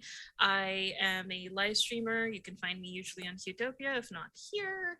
And I also write for TRPGs, most notably Thirsty Sword Lesbians, and for the current book that is out, Pathfinders, Lost Omens, The Mwangi Expanse, I wrote a little something for that as well. And I actually have a stream in like 2-ish hours, a charity stream on the Broadsword. So hey, you can check me out being a witchy witch on the Broadswords. Not That's a fairy me. queen, a witch this time. Who are you playing Yes. with, Marianne? Are you playing with? I'll be playing with Victoria and B and TK and some wonderful people in the D&D, TRPG, and Eris, yes. So this is so check us out in 2 hours on the Broadswords Twitch. Cool. Yeah, go check that out. And if you're watching this on the YouTube, can they find your game on the YouTubes, or is it only on Twitch? I imagine there'll be a VOD at some point up on the Broadswords. They also have a YouTube channel. Cool. So go check them out. It'll be brilliant. Next up on the screen that we have Rob, who is our late joiner. Who are you, Rob? And why are you late? Rob and stupid life got in the stupid way of games. I am Rob. I have a podcast called Realm of Fire, which you can find on all good Rob podcast platforms. It covers Warhammer and Games Workshop mainly. We're taking a hard look at the community. That's our next sort of season of programming and how we need to get rid of the fash bullshit. So that's our focus for the next season. Got an Instagram. I'm not very good at this promo stuff. Realm_of_fire_podcast is the Instagram, and you can find me on the Darker Days Radio Discord and the Full Metal RPG Discord. That's where I hang out, and the Grognard Files Discord, because Grognard Files are great. Listen to the Grognard Files. Cool. I am not affiliated to the Grognard Files. No, and you have also just released an episode on the Darker Days Radio Darkhammer Yeah! series. I've replaced David in Darkhammer. David, this is me announcing that you've been fired, and I'm now the host of Darkhammer. Right, see you later. Unfortunately, I can't kick you out of this stream because it's not my Zoom call. Damn you, technology. Cool. Next up, we have Dice Roller, Tabletop Simulator on the screen. It's not actually able to speak, and it can't thank anybody, so we'll move quickly on from that one to our wonderful, host, kind of GM, facilitator, fiasco bringer, admin. Ben. Yeah, admin, yeah. Admin. Hi everyone, I am Ben. You can find me on Twitter at WatchAitken, where I usually talk about my real life, but also all the projects I'm working on. I'm a games writer working in the board game and TTRPG industry. Right now I'm working on a couple of projects for D&D 5e that should be releasing in the next couple of months. And then, we'll see where we go from there. Maybe a couple of zines and maybe a journal role-playing game. We'll see. I do lots of streams relating to horror and fantasy and other wonderful things. As you've seen, this is the sort of maniacal madness that lives inside my mind. So be sure to join us next time on Drunken Storyteller when I tell just what happens when you give me all the power rather than some of it to dice. Yeah. Thank you very much. We will resurrect Alexi at some point when we do the V5. Yes! I must bring back strongest vampire in the whole world. Yeah, you didn't get eaten by a werewolf Stoya at the all. Destroyer from Glow. No, he's Alexi. He's totally different character. He's currently wearing werewolf skin coat. Looks Currently very dead. fashionable. Currently actually dead. Currently, I'm in torpor. That is correct. Yes, you got eaten by a werewolf. As I pulled its arm off. Yeah. Yes. Brilliant game, and I'm so glad that it's actually a game that people want to continue over the one shot that hell we yeah. did, because that was just hilarious. Mhm, And Fiona just needs to get involved in everything, because she just Fiona does need to get involved in everything. I am going to approach her about being involved in kids on bikes, because I want to see Fiona deal with me as a GM in that situation where she can't die. I want to see knowing her in a full situation with me as a player, not as the GM. But knowing full well that the one that comes after that is Dread, Yeah. where y'all can definitely die. I ran a Give game for myself where she 5 was a minutes. robot dog, and that was an experience. But cool, right? So yeah, the last one is me. I am David. I am your drunken storyteller. You've probably noticed me drinking throughout this entire thing because it's Friday. And I'm not actually getting up stupid o'clock in the morning to go for a bike ride tomorrow for the first time in God knows how long. This is my Twitch channel.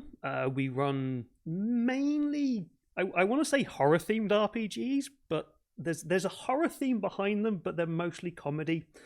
Because surreal of the comedy. Surreal comedy. They're mostly like the people that I bring in are just fabulous people, and I'm so glad that I've got a great bunch of people to call on to play these games. And I'm here. Well, except Rob. Rob, you can go do one. The next game that you'll see on here, I don't know. I might try and I'm gonna ask. Ben. This is the first you'll hear of it. I've been meant to send a message off today. I'm going to ask if people want to play the V5 game next week. If that can happen, that will happen. If it doesn't, the next game on here will be Vesson, a Scottish folk tale.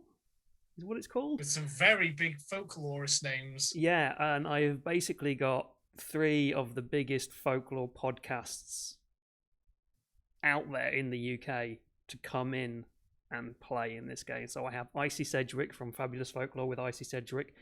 I have Sian Esther from Celtic Myths and Legends podcast, who is literally just incredible and insane and mental and funny as hell.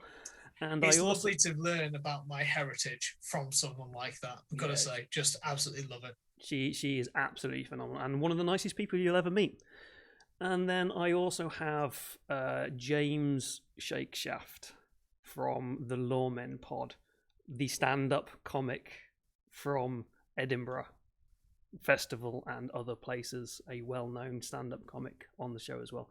And there may or may not be a surprise guest turning up in that. It depends. We'll see on that one. So that's the next game that I know officially is going to run. Mm-hmm. So we're gonna continue on with this Kids Go Wild idea.